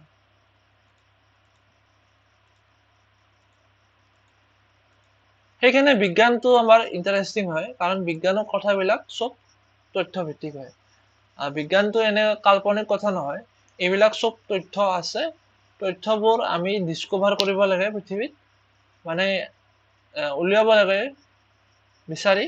আৰু এই তথ্যবিলাক যেতিয়া আমি চিষ্টেমেটিকভাৱে পঢ়ি ল'ম বা অধ্যয়ন কৰিম, তেতিয়া বিজ্ঞানৰ কথাবিলাক ক্লিয়াৰ হৈ পৰে। এইবিলাক এম্বাৰৰ ভিতৰত বহু হাজাৰ হাজাৰ বছৰ আগৰ এইবিলাক সংৰক্ষিত হৈ আছে। ঠিক আছে, আমি বাকীবোৰ চাই লওঁ। এই ডাইনছৰৰ ওপৰত দেখালে তোমালোকক। উদাহৰণস্বৰূপে যেতিয়া মৃত পক্ষীৰ এটা উত্তপ্ত লাভাত পৰি যায়, তেতিয়া এই দেহ পচি নাযায় আৰু তাত কি হয়, পতংগ চাপ ৰৈ যায়। এনেধৰণৰ জীৱাশ্ম অৱশ্য জীৱাশ্ম বুলি কোৱা হয়। অৱশিষ্টটো জীৱাশ্ম, মাত্ৰ তাৰ আকৃতিটো সুৰক্ষিত হৈ থাকে। আৰু এই ক্ষেত্ৰত কি হয়, মিনাৰেলছ বিলাক আহি যায়, বনছ বিলাকৰ লগত আহি যায়, হাড় বিলাকৰ লগত, যিবিলাক পচি নোযোৱা অংশ আছে দেহৰ। চ' এইখিনিয়ে কথা তোমালোকে জীৱাশ্মৰ বিষয়ে। তোমালোকে এইখন চিনেমা ৰিকমেণ্ড কৰিলো, জুৰাছিক পাৰ্ক। এইকেইখন তোমালোকে চাই ল'বা, যদি চোৱা নাই চাই ল'বা, চাইছাতো ভালে কথা। এইখিনি কথা ইণ্টাৰেষ্টিং পাইছা ইভলিউচনৰ। নেক্সট আমাৰ এই এটা আছে ইভলিউচনৰ বা ক্ৰমবিকাশৰ এই কথাখিনি। ট্ৰেচিং আমি যে কৈছিলো, ট্ৰেচিং মানে প্ৰথম ট্ৰেচিংটো আমি ক'ত পালো, যে ইভলিউচন হৈ বিৱৰ্তন হলে আমাৰ কি প্ৰমাণ কৰিলে, জীৱাশ্মই প্ৰমাণ কৰিলে। বা আমাৰ সমহস্ত অংগ, সমবৃত্তিক অংগই প্ৰমাণ কৰিলে যে এইবিলাক জীৱ একে আছিল আগতে, তাৰ বিৱৰ্তনৰ ফলত তাহাৰ মাজত পৰিৱৰ্তন কিছু কিছু হৈ এনেকে পৰিৱৰ্তন হ'ল। কাম একে, আকৃতি বেলেগ, এইবিলাকৰ প্ৰমাণ কৰে যে আমাৰ এইবিলাক অৰিজিনেল জীৱ এটাই আছিল, তাৰ কিছু কিছু পৰিৱৰ্তন চাৰিত্ৰিক বৈশিষ্ট্যবিলাক পৰিৱৰ্তন হৈ আমাৰ জীৱৰ ক্ৰম বিকাশ হৈছে। ফচিলছবিলাকৰ আমাৰ প্ৰমাণ কৰে যে জীৱবিলাক কেনেকুৱা আছিল আগতে, তাৰ জ্ঞান দিয়ে আমাক, তাৰ তথ্যভিত্তিক জ্ঞান দিয়ে। আৰু তাৰ ফলত আমি কি কৰিব পাৰোঁ, ক'ব পাৰোঁ যে এইবিলাক জীৱ আগতে আছিল, এইবিলাক নাই, বৰ্তমান বিলুপ্ত হৈছে, তাৰ সলনি আজিকালি এইবিলাক জীৱ পোৱা যায়। বা আমি পৃথিৱীৰ আৰ্লি এটমস্ফিয়াৰটো কেনেকুৱা আছিল আমি জানিব পাৰোঁ, বা মানুহে কেনেকে বাস কৰিছিল এইবিলাকো আমি জীৱাশ্মৰ দ্বাৰা অধ্যয়ন কৰিব পাৰোঁ। মানুহৰ খোজৰ পৰা, নিয়েণ্ডাৰথেল বিলাকৰ খোজৰ চিনৰ পৰা আমি এই মানুহৰ যি পূৰ্বপুৰুষ আছিল সেইবিলাকে কেনেকে বাস কৰিছিল তাৰ পৰা আমি তাৰ তথ্যবোৰ পাব পাৰোঁ এই জীৱাশ্ম অধ্যয়নৰ পৰা। ছবি ইয়াত দিয়া আছে বনৰীয়া বন্ধাকবিৰ বিৱৰ্তন। বন্ধাকবি তোমালোকে সকলোৱে খাই পাইছা। বন্ধাকবি, এই ৱাইল্ড কেবেজ মানে বন্ধাকবিটো বনৰীয়া বন্ধাকবি। বনৰীয়া বন্ধাকবিৰ প্ৰথমতে কি আহিল? ওলকবি, ফুলকবি, ব্ৰকলি তোমালোকে খাই পাইছা। এইটো বিৰাট কেঞ্চাৰ প্ৰতিৰোধী বুলি কয়, মানে কেঞ্চাৰ নহয় এইবিলাক খালে এই ফলটো, মানে ভেজিটেবলছটো ব্ৰকলিটো বহুত বেনিফিচিয়েল আছে আৰু আমাৰ দেহৰ কাৰণে বহুত বেনিফিচিয়েল বুলি জনা যায়। তাৰপিছত এই বন্ধাকবিটো আমাৰ পোৱা যায়, ব্ৰকলি পোৱা যায়, ওলকবি এইবিলাক আমাৰ বজাৰত পোৱা যায়। সাধাৰণতে কি বজাৰত এই ৰেড কেবেজটো পোৱা নাযায়, মানে ৰঙা বন্ধাকবি। কিন্তু ৰিচাৰ্চত পোৱা গৈছে যে ৰঙা বন্ধাকবিটো কি হয়, আমাৰ এই যি সাধাৰণতে বজাৰত পোৱা যায় ৰঙা বন্ধাকবিটো বেছি উপকাৰী। ইয়াত বেছি ভিটামিনছ বা মিনাৰেলছ এইবিলাক আছে আৰু সেইখিনি কথা। এনেকে আমাৰ বিৱৰ্তন হয় বনৰীয়া বন্ধাকবিৰ পৰা ওলকবি, ফুলকবি। এটাই আছিল, অৰিজিনেল এটাই আছিল, কিন্তু সামান্য চৰিত্ৰ বেলেগ বেলেগ হৈ কবিৰ ইমানটা পালোঁ। তোমালোকে বুজিবা এইবিলাক এটা এটা প্ৰজাতি, নতুন নতুন প্ৰজাতি। এইটোৱে হৈছে প্ৰজাতিকৰণ, স্পেচিয়েশ্যন, আমি পঢ়ি আহিছো এই বিষয়ে। আৰু এই প্ৰজননৰ সময়ত জীৱৰ ডিএনএৰ অণুৰ পৰিৱৰ্তনে হ'ল বিৱৰ্তনৰ মূল ভেটি। যদি কুৱেশ্যন আহে বিৱৰ্তনৰ মূল ভেটি কি, সেইটো হ'ব প্ৰজননৰ সময়ত জীৱৰ ডিএনএৰ যিটো পৰিৱৰ্তন হয় সেইটোৱে মূল ভেটি। নেক্সট এটা কথা ইয়াত আছে মলিকুলাৰ ফাইলজেনী বুলি, আণৱিক বংশগতি। মলিকুলাৰ ফাইলজেনী বুলি বেলেগ কথা নাই। ডিএনএ যি আছে আমাৰ দেহত, এই ডিএনএটোৰ বিভিন্ন সকলো জীৱৰ কি থাকে, ডিএনএ থাকে। আৰু ডিএনএৰ কি হয়, আমি যেতিয়া চিকুৱেঞ্চিং কৰোঁ বেলেগ বেলেগ জীৱৰ ডিএনএ নিউক্লিঅটাইডছ বিলাক যি থাকে, ইয়াৰ ভিতৰত এই নিউক্লিঅটাইডছ বিলাকে আমি যদি এটা লাইনত আনি দিওঁ, ষ্টাডি কৰোঁ,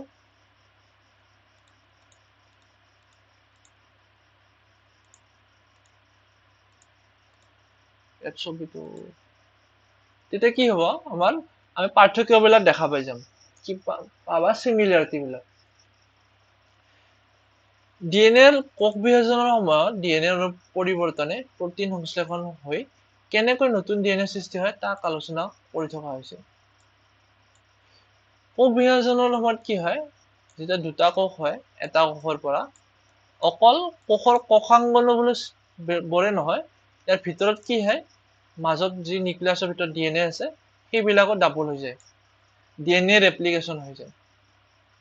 আৰু এই ডিএনএৰ পৰা কি হয়, পৰিৱৰ্তনে কি কৰে, আমাৰ প্ৰটিনৰ চেঞ্জ আনি দিয়ে। ডিএনএত থাকে আমাৰ জিন বিলাক, যদি ডিএনএত পৰিৱৰ্তন হয় জিনত পৰিৱৰ্তন হ'ব, আৰু জিনৰ পৰিৱৰ্তন হ'লে প্ৰটিনত পৰিৱৰ্তন হ'ব। আৰু প্ৰটিনত পৰিৱৰ্তন হ'লে এটা ট্ৰেট চেঞ্জ হ'ব, মানে এটা চৰিত্ৰ সলনি হৈ যাব। কথাবিলাক ৰিলেট দেখা পাইছা তোমালোকে। সেইকাৰণে কি কৈছে, ডিএনএটোৱে হৈছে বিৱৰ্তনৰ মূল ভেটি। বিৱৰ্তন হ'ব লাগিলে কি ক'ব লাগিব, এটা চৰিত্ৰ সলনি হৈছে, চৰিত্ৰ এটা, ঠিক আছে। চৰিত্ৰ এটা সলনি হৈছে চৰিত্ৰ সলনি মানে প্ৰটিন সলনি হৈছে প্ৰটিন সলনি হোৱা মানে জিন সলনি হৈছে জিন সলনিৰ মূলটো হৈছে ডিএনএ সলনি সো এইখিনি কথাই কোৱাই আছে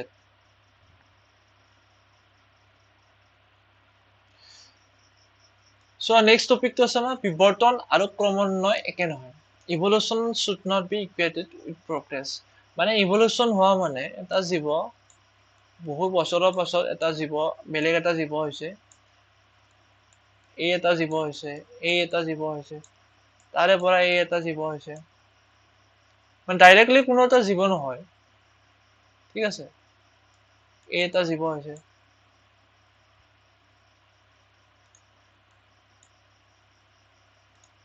আৰু তাৰ পৰাহে এইটো এটা জীৱ হৈছে এই যেটো পৰিৱৰ্তন হয় এই পৰিৱৰ্তন মানে বা ক্ৰমবিকাশ মানে ইয়াৰ ক্ৰমবিকাশটো হয় পৰিৱেশৰ কাৰণে ইয়াৰ উদ্দেশ্য বেলেগ নাই পৰিৱেশত যাতে মিলি থাকিব পাৰে যদি এই জীৱটোত যি চৰিত্ৰ আছিল হাজাৰ বছৰ লাখ বছৰ আগতে যদি চৰিত্ৰ একে আছিল তেতিয়া আৰু যদি এতিয়াও একে আছে মানে পৈতাচৰাৰ ক্ষেত্ৰত এনেকুৱা হয় বা ক্ৰকডাইল এইবিলাকৰ কি হয় চেঞ্জ বেছি নাই হোৱা চৰিত্ৰৰ চেঞ্জ হোৱা নাই তেনে ক্ষেত্ৰত কি হ'ব আমাৰ মানে পৰিৱৰ্তন ক্ৰমবিকাশ হোৱা নাই যিহেতু মানে পৰিৱেশটোৰ লগত মিলি আছে মানে যথেষ্ট পৰিমাণৰ চৰিত্ৰখিনি ঠিকে আছে যিকোনো পৰিৱেশৰ লগত মিলিব পৰাকৈ কিন্তু মানুহৰ ক্ষেত্ৰত তেনেকুৱা হোৱা নাই মানুহৰ ক্ষেত্ৰত বহু পৰিৱৰ্তন আহিছে বহুতটা আমাৰ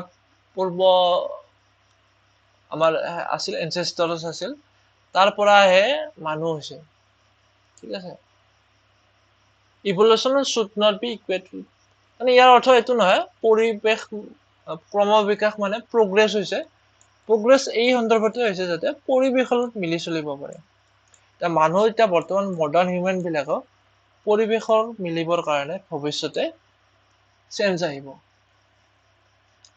ঠিক আছে এইখিনি কথাই ফ্যামিলি ট্ৰি এটা আমি চাই লম ইয়াত ফ্যামিলি ট্ৰি কথা কোৱা আছে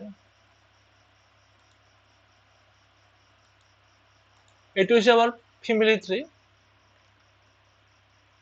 এটা ফ্যামিলি ট্ৰি বুলি কয় এটা গছৰ ব্ৰাঞ্চ বিলাকত বিভিন্নটা জীৱ আছে এটা প্ৰথম তলৰ জীৱবিলাক এডি আৰডি পিথেকাছ গ্ৰুপ আছে এটা নেক্সট এটা আছে অষ্ট্ৰেলোপিথেকাছ গ্ৰুপ আৰু ওপৰত আছে আমাৰ মডাৰ্ন হিউম্যানছ বিলাক হোমো গ্ৰুপ আৰু এটা আছিল পেৰেন্থ্ৰোপাছ গ্ৰুপ এইটো হৈছে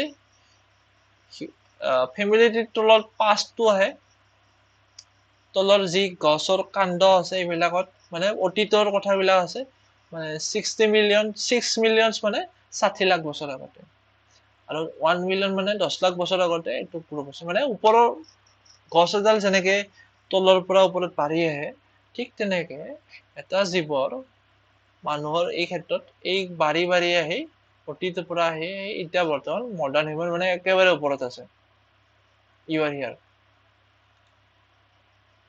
সেইখিনি কথাই ইয়াত কোৱা আছে বাকি এতিয়া প্ৰাকৃতিক নিৰ্বাচনৰ কথা আমি পাই আহিছো জেনেটিক ড্ৰিফট ফলত কি হয় প্ৰজাতিৰ আবাদী সৃষ্টি হয় নতুন প্ৰজাতি আৰু মূল প্ৰজাতিৰ মাজত প্ৰজনন সংঘটিত নহয় এইখিনি কথা আমি পাই আহিছো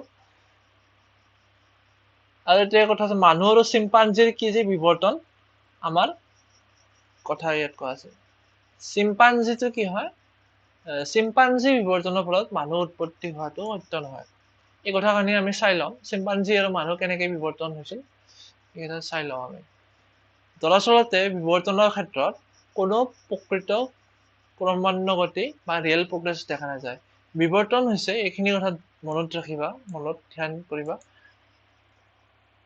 বিবৰ্তন হৈছে মানে বৈচিত্ৰতাৰ সৃষ্টি আৰু প্ৰাকৃতিক নিৰ্বাচনৰ দ্বাৰা ইয়াৰ ৰূপ নেম বৈচিত্ৰতাৰ সৃষ্টি হ'ব কাৰণটো কি পৰিৱেশৰ লগত মিলিবৰ কাৰণে আৰু পৰিৱেশৰ লগত যি মিলে আমি গোবৰৰ ক্ষেত্ৰত পাই আহিছো সেউজীয়া ৰংটো পাতৰ লগত মিলে আৰু পাতৰ লগত মিলাৰ কাৰণে কি হয় পাতৰ লগত মিলাৰ কাৰণে কি হয় ৰঙাবোৰ কাউৰীয়ে ৰঙাবোৰ খাই দিয়ে ৰঙা গোবৰাবোৰ আৰু সেউজীয়াবিলাক বাচি যায়, সেউজীয়া গুবোৰাবোৰ। এই যি সেউজীয়া গুবোৰা বাচি গ'ল, তাৰমানে সেই কথাটোক কৈছিল নেচাৰেল চিলেকশ্যন বা প্ৰাকৃতিক নিৰ্বাচন। সেইখিনি কথা মনত ৰাখিবা। বিৱৰ্তনৰ সৰ্বশ্ৰেষ্ঠ অৱস্থা মানুহ নহয়, বৰঞ্চ বিৱৰ্তনৰ ফলত সৃষ্টি হোৱা অসংখ্য সৰ্বশ্ৰেষ্ঠ। মানে কি হয়, বিৱৰ্তন মানে আমি যদিও জীৱশ্ৰেষ্ঠ বুলি মানুহক কোৱা হয়, কিন্তু আমি সকলো পৰিৱেশত বাচি থাকিব নোৱাৰো। কিন্তু কিছুমান বেক্টেৰিয়া পাৰে, ভাইৰাছে পাৰে, যিকোনো পৰিৱেশতে বাচি থাকিব, বা পইতাচৰা এইবিলাকে পাৰে বিভিন্ন ধৰণৰ পৰিৱেশত। সেইখিনি কথা ইয়াত কোৱা আছে। নেক্সট আমাৰ আটাইতকৈ ইম্পৰ্টেণ্ট, আটাইতকৈ ইণ্টাৰেষ্টিং আমাৰ নিজৰ মানুহৰ বিৱৰ্তনৰ বিষয়ে। মানুহৰ বিৱৰ্তনৰ সম্পৰ্কে ষ্টাডিটো তোমালোকে কেনেকে কৰিছে? খনন কাৰ্য, টাইম ডেটিং, কাৰ্বনৰ দ্বাৰা এইটো কৰা হয়, কাৰ্বন ডেটিং। জীৱাশ্ম অধ্যয়ন, আমি পাই আহিলো জীৱাশ্মবিলাক কেনেকুৱা, জীৱৰ যি অৱশিষ্ট অংশ ৰৈ যায়, আৰু ডিএনএৰ সূত্ৰ নিৰ্ণয়, আৰু ডিএনএ চিকুৱেঞ্চ, ডিএনএৰ যি নিউক্লিঅটাইড বিলাক থাকে সেইবিলাক আমি যেতিয়া ষ্টাডি কৰো সেইবিলাক ডিএনএ চিকুৱেঞ্চ বুলি কয়। আদি পৃথিৱীৰ ইমূৰৰ পৰা সিমূৰলৈকে বিভিন্ন আকৃতিৰ মানুহ বিচিত্ৰভাৱে বিয়পি আছে। এই যে পৃথিৱীৰ আৰম্ভণি ক'ত হৈছিল? আফ্ৰিকাত বুলি কোৱা হয়। সাধাৰণতে মানুহৰ আৰম্ভণি হৈছিল আফ্ৰিকাত, আৰু আফ্ৰিকাৰ পৰাই গোটেই পৃথিৱীত মানুহবোৰ বিচৰিত হৈ গৈছিল। তোমালোকৰ এটা ছবি দেখুৱাই দিওঁ।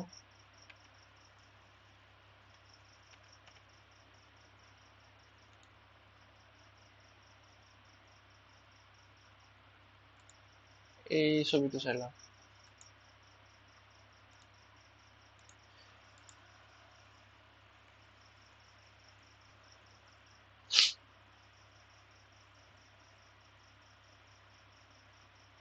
আফ্ৰিকাটো কি দেখা হৈছে? চেণ্টাৰ হিচাপে দেখা হৈছে। আফ্ৰিকাৰ পৰা কি হয়, গোটেই পৃথিৱীত মানুহৰ যিটো প্ৰজাতি আছে, মানুহ প্ৰজাতি, এই গোটেই পৃথিৱীত মানে সিঁচৰিত হৈছিল বংশ বিস্তাৰ হৈ। আৰু বেলেগ বেলেগ ভৌগোলিক পৰিৱেশত থকাৰ কাৰণে কি হয়, তাৰ কিছুমান সূক্ষ্ম চৰিত্ৰবোৰ চেঞ্জ হৈছিল ভৌগোলিক কাৰণত।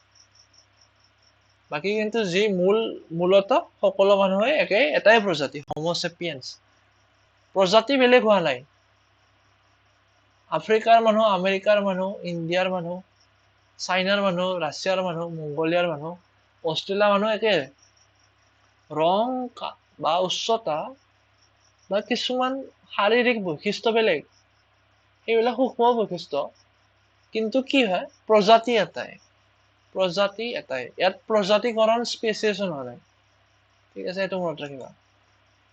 সেইখিনি কথা ইয়াত কোৱা আছে। সকলো মানুহে এটা প্ৰজাতি। তো আমি চাই লওঁ মানুহ কেনেকে আমাৰ ইভলিউচন হৈছিল। ইয়াত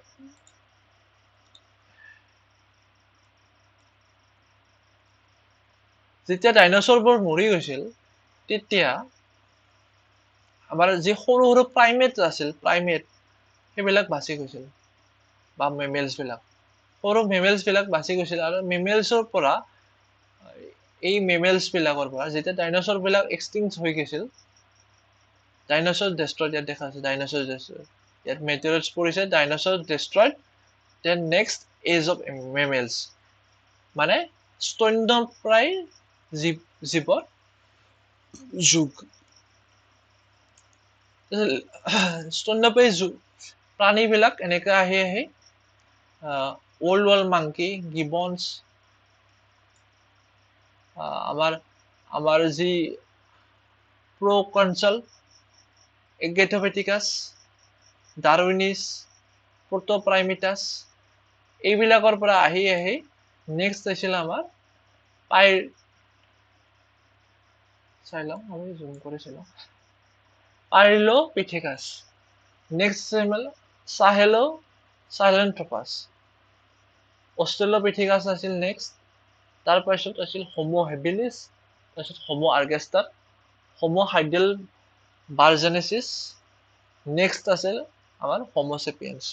এতিয়া মানুহ আৰু চিম্পাঞ্জী যে একে নহয়, আমাৰ যদিও জেনেটিক 98% মিলে, এই চিম্পাঞ্জিটো কি হৈছিল আমাৰ সাহেলেন্থ্ৰোপাছৰ পৰা মানে স্পেচিয়েশ্যন হৈছিল, প্ৰজাতিকৰণ হৈছিল।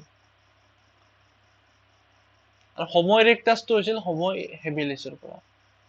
আৰু নিয়েণ্ডাৰথেল বিলাকে মানুহৰ নিচিনা আছিল, কিন্তু তেওঁলোকে কথা ক'ব পৰা নাছিল।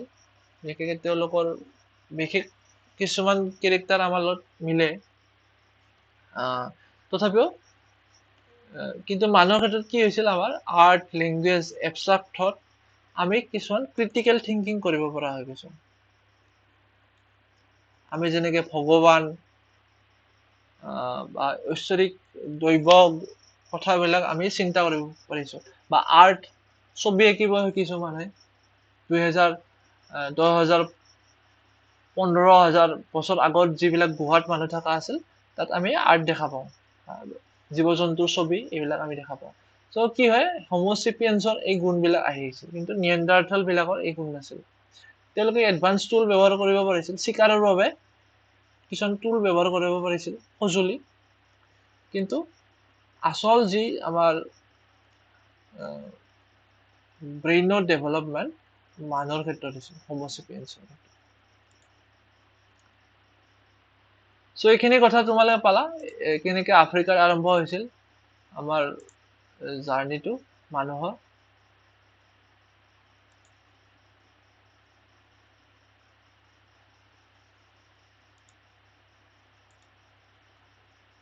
আফ্ৰিকাৰ কি হয়, আফ্ৰিকাৰ পৰা আঁতৰি গৈছিল আৰু কিছুমান তাতে বাস কৰিছিল। ইয়াৰ ফলত কি হয়, আফ্ৰিকাৰ পৰা এছিয়াৰ পশ্চিম অঞ্চল, মধ্য এছিয়া, ইউৰেছিয়া, দক্ষিণ এছিয়া, পূব এছিয়ালৈ মানুহৰ পৰিৱৰ্তন। আৰু ইণ্ডোনেছিয়াৰ যি দ্বীপ আছে, ইণ্ডোনেছিয়াৰ দ্বীপবিলাকত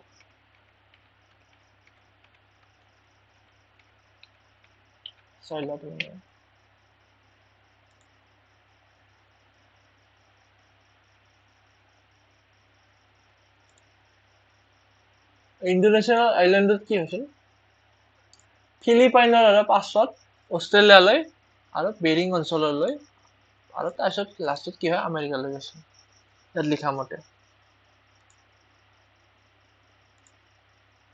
এইবিলাক হৈছে ইণ্ডোনেছিয়া আইলেণ্ড। সৰু সৰু আইলেণ্ড বহুত আছে। চ' এনেকে কি হ'ল, মানুহৰ এটা প্ৰজাতিয়ে গোটেই পৃথিৱীত আগুৰি ধৰিলে। মানুহ যিহেতু স্মাৰ্ট, নিজৰ পৰিৱেশটো নিজে লগত মানে এডাপ্ট কৰিব লাগে। মানুহে কি কৰিব পাৰে, এই মানুহজনে নিজৰ পৰিৱেশটো নিজৰ সুবিধা অনুযায়ী সলনি কৰি ল'ব পাৰে। আৰু তাৰ ফলতে কি হয়, মানে মানুহৰ ওপৰত পৰিৱেশৰ প্ৰভাৱ কম পৰে। যিহেতু নিজৰ মতে পৰিৱেশটো সলনি কৰি ল'ব পাৰে, সেইকাৰণে এতিয়া বেমাৰ আজাৰ আহিছে মানুহৰ ক্ষেত্ৰত, কিন্তু মানুহে কি আৱিষ্কাৰ কৰিছে, ভেকচিন বা ঔষধ বা বিজ্ঞানৰ সহায়ত মানুহে যুঁজি আছে বেমাৰ আজাৰৰ লগত, পৰিৱেশৰ লগত। ঠিক তেনেকে কি হয়, মানুহৰ প্ৰজাতিৰ সলনি প্ৰজাতিকৰণ হোৱা নাই। মানুহে ক্ষুদ্ৰ ক্ষুদ্ৰ যিবিলাক চৰিত্ৰ বা বৈশিষ্ট্য সলনি হৈছে, আৰু গোটেই পৃথিৱীতে মানুহৰ বৰ্তমান ৰাজত্ব। সেইকাৰণে কি কয় ইয়াক ইংৰাজীত, এন্থ্ৰপ'চেন এজ, মানে মানুহৰ যুগ। এই যুগটো হৈছে মানুহৰ যুগ। আৰু মানুহৰ যুগ হোৱাৰ কাৰণে কি হয়, পৰিৱেশত বহুত তাৰ প্ৰভাৱ পৰিছে। পৰিৱেশ বিনষ্ট কৰিছো আমি, পৰিৱেশ প্ৰদূষণ কৰিছো, যেনেকে তেনেকে আমি গছ কাটিছো, জীৱ জন্তু বিলাকক হত্যা কৰিছো, বা কোনো ধৰণৰ চিন্তা নকৰাকৈ ভৱিষ্যতৰ আমি প্লাষ্টিক প্ৰদূষণ কৰিছো। এনেকে আমাৰ গোটেই পৃথিৱীত আমাৰ মানুহৰ ৰাজত্ব চলিছে। আৰু এইটোৱে হৈছে আমাৰ গোটেই মডাৰ্ণ হিউমেন এটা সমস্যা। মডাৰ্ণ হিউমেন এটা সমস্যাৰ সৃষ্টি কৰিছে। ভৱিষ্যত প্ৰজন্মই হয়তো মানুহৰ এই বেয়া গুণবোৰ নোহোৱা হৈ যাব, আৰু আমি কিছুমান পৰিৱেশৰ কাৰণে কাম কৰিম, যাতে আমি পৰিৱেশৰ প্ৰতি বেছি কনচিয়াছ হওঁ বা বেছি মনোযোগী হওঁ। তেতিয়াহে আমি কি ক'ব লাগিব, মানুহৰ ক্ৰমবিকাশ হোৱা বুলি ক'ব লাগিব। কিন্তু বৰ্তমান কি হয় আমাৰ এইখিনি আমি টপিক জানিবলগীয়া কথা বাকি আমি লাহে লাহে কি পঢ়িম বেলেগ টপিক এটা সো আজি আমাৰ কি হল মূল কথা থাকিল মানুহৰ বিৱৰ্তন পঢ়িলো কেনেকৈ আহিল আমাৰ এই ছবিটোত তোমালোকে দেখা পাইছা Homo sapiens Homo heidelbergensis Homo ergaster Homo habilis australopithecus লুচি এটা জীৱাশ্ম পোৱা গৈছে তাৰপিছত সাহেলনথ্ৰোপাছ আছিল তাৰ পৰাহে আমাৰ চিম্পাঞ্জি আছে সো আমাৰ কি হয় ডিফাৰেন্সটো বহুত চিম্পাঞ্জিৰ লগত যদিও জেনেটিক আমাৰ মেটেৰিয়েল মিল আছে সো মানুহৰ বিৱৰ্তন পঢ়িলো হিউম্যান ইভলিউশন পঢ়িলো জীৱাশ্ম কেনেকৈ জীৱাশ্ম অধ্যয়নৰ কি প্ৰয়োজন আহি পঢ়িলো আৰু বিৱৰ্তনটো কি আচলতে বৈচিত্ৰতা সৃষ্টি আৰু প্ৰাকৃতিক নিৰ্বাচনৰ দ্বাৰাহে হয় চেঞ্জ আহে ক্যাৰেক্টাৰ চেঞ্জ আহে আৰু প্ৰাকৃতিক নিৰ্বাচন হয় নেক্সট আমি বলো ফ্যামিলি ট্ৰিৰ কথা আৰু বিৱৰ্তন যি এটা প্ৰগ্ৰেছ নহয় মিনিং প্ৰগ্ৰেছ নহয় বিৱৰ্তন হৈছে ডাইভাৰ্সিটি আৰু ন্যাচাৰাল সিলেকশন মানে প্ৰাকৃতিক নিৰ্বাচন আমি নেক্সট পাইলো আমাৰ বন্ধাকবি কেনেকৈ ওলকবি ফুলকবি ব্ৰকলি বা ৰঙা বন্ধাকবি এইবিলাক যি পৰিৱৰ্তন হয় বিৱৰ্তন হয় আমি পালো আৰু বিৱৰ্তনৰ মূলটো হৈছে ডিএনএৰ পৰিৱৰ্তন প্ৰোটিন চৰিত্ৰ জিন আমি ৰিলেশনশিপটো পাই আহিছো জীৱাশ্ম সমহস্ত অংগ সমবৃত্তিক অংগ এইবিলাক কি হৈছে বিৱৰ্তনিক সম্পৰ্কে অনুধান ট্ৰেচিং দা ইভলিউশনাৰী ৰিলেশনশিপ ইভলিউশনৰ বা বিৱৰ্তনৰ যি সম্পৰ্ক আছে সেইবিলাক আমি ইয়াৰ দ্বাৰা অধ্যয়ন কৰিব পাৰো নেক্সট আমি কি পাইছিলো ক্লাসিফিকেশন আমাৰ 5 কিংডম আছে মনেলা প্ৰতিষ্ঠা ফাঞ্জাই এনিমেল আৰু প্লান্ট এইবিলাকৰ মাজত ৰিলেশনশিপ কেনেকৈ কি আহিছিল কাৰণ অৰিজিনেলটো এটাই সেল আছিল পৃথিৱীত যি জীৱ প্ৰথম হৈছিল এটাই সেল আছিল এককোষী জীৱ আছিল তাৰ পৰাই বিৱৰ্তন হৈ বিভিন্ন এই 5 কিংডম হৈছিল সো এইখিনি আমাৰ নেক্সট আমি কি পাইছিলো প্ৰাকৃতিক নিৰ্বাচন কেনেকৈ হয় বা জিন প্ৰজাতিকৰণ কেনেকৈ হয় যেতিয়া দুটা এটা প্ৰজাতিৰ পৰা ভৌগোলিকভাৱে পৃথকীকৰণ হয় আৰু বিভিন্ন প্ৰজন্মৰ পিছত তাৰ মাজত কি হয় যৌন প্ৰজনন সম্ভৱ নহয় তেতিয়া দুটা প্ৰজাতি হোৱা বুলি আমি ক'ব পাৰো এইটো এটা প্ৰজাতি এইটো এটা প্ৰজাতি এইটো হৈছে প্ৰজাতিকৰণ আমি ডাৰউইনৰ বিষয়ে পঢ়িলো তাৰপিছত আৰ্জিত মানে জীৱন কালত যিবিলাক হয় কুকুৰৰ উদাহৰণ হৈ পাইছো ইনহেৰিটেড ট্ৰেট যিবিলাক বংশানুক্ৰমভাৱে আহি থাকে নেক্সট আমি গুবুৰৰ তিনিটা উদাহৰণ বা তিনিটা আমি পৰিস্থিতি অধ্যয়ন কৰিছিলো এইখিনি আমাৰ ক্ৰম বিকাশৰ মূল কথা নিশ্চয় তোমালোকে বুজি পাইছা বহুত দীঘলীয়া হ'ল ভিডিঅ'টো তথাপিও তোমালোকক গোটেইখিনি কথা দিব চেষ্টা কৰিছো যাতে আৰু বেছি আৰু কিতাপখন চাব লগা নহয় এই ভিডিঅ'টো চাইলে আৰু একবাৰ কিতাপখন চালে তোমালোকে সকলো কথা বুজি পোৱা এনেকৈ তোমালোকক ক'বলৈ চেষ্টা কৰিছো আৰু তোমালোকে যদি চাইছা গোটেইখিনি শেষ কৰে বহুত বহুত ধন্যবাদ আৰু বাকিখিনি যি আছে পাৰ্ট বায়োলজি পাৰ্টখিনি আমি সোনকালে শেষ কৰিম ক্লাছ 10ৰ বাকি তোমালোকে ক্লাছ 9ৰ ভিডিঅ'টো চাই ল'বা জীৱৰ বিচিত্ৰতা জীৱই কেনেকৈ বংশ বিস্তাৰ কৰে এই দুটা আগতে চাই ল'বা ঠিক আছে আজিৰ কাৰণে ইমানেই তোমালোকে বাকি কোৱেশ্চনবিলাক কৰিবা তেতিয়া ক্লিয়াৰ হৈ যাব কনচেপ্টটো সেইটো এনসাৰ ৰাইটিংটো সদায় ইম্পৰ্টেণ্ট ঠিক আছে ধন্যবাদ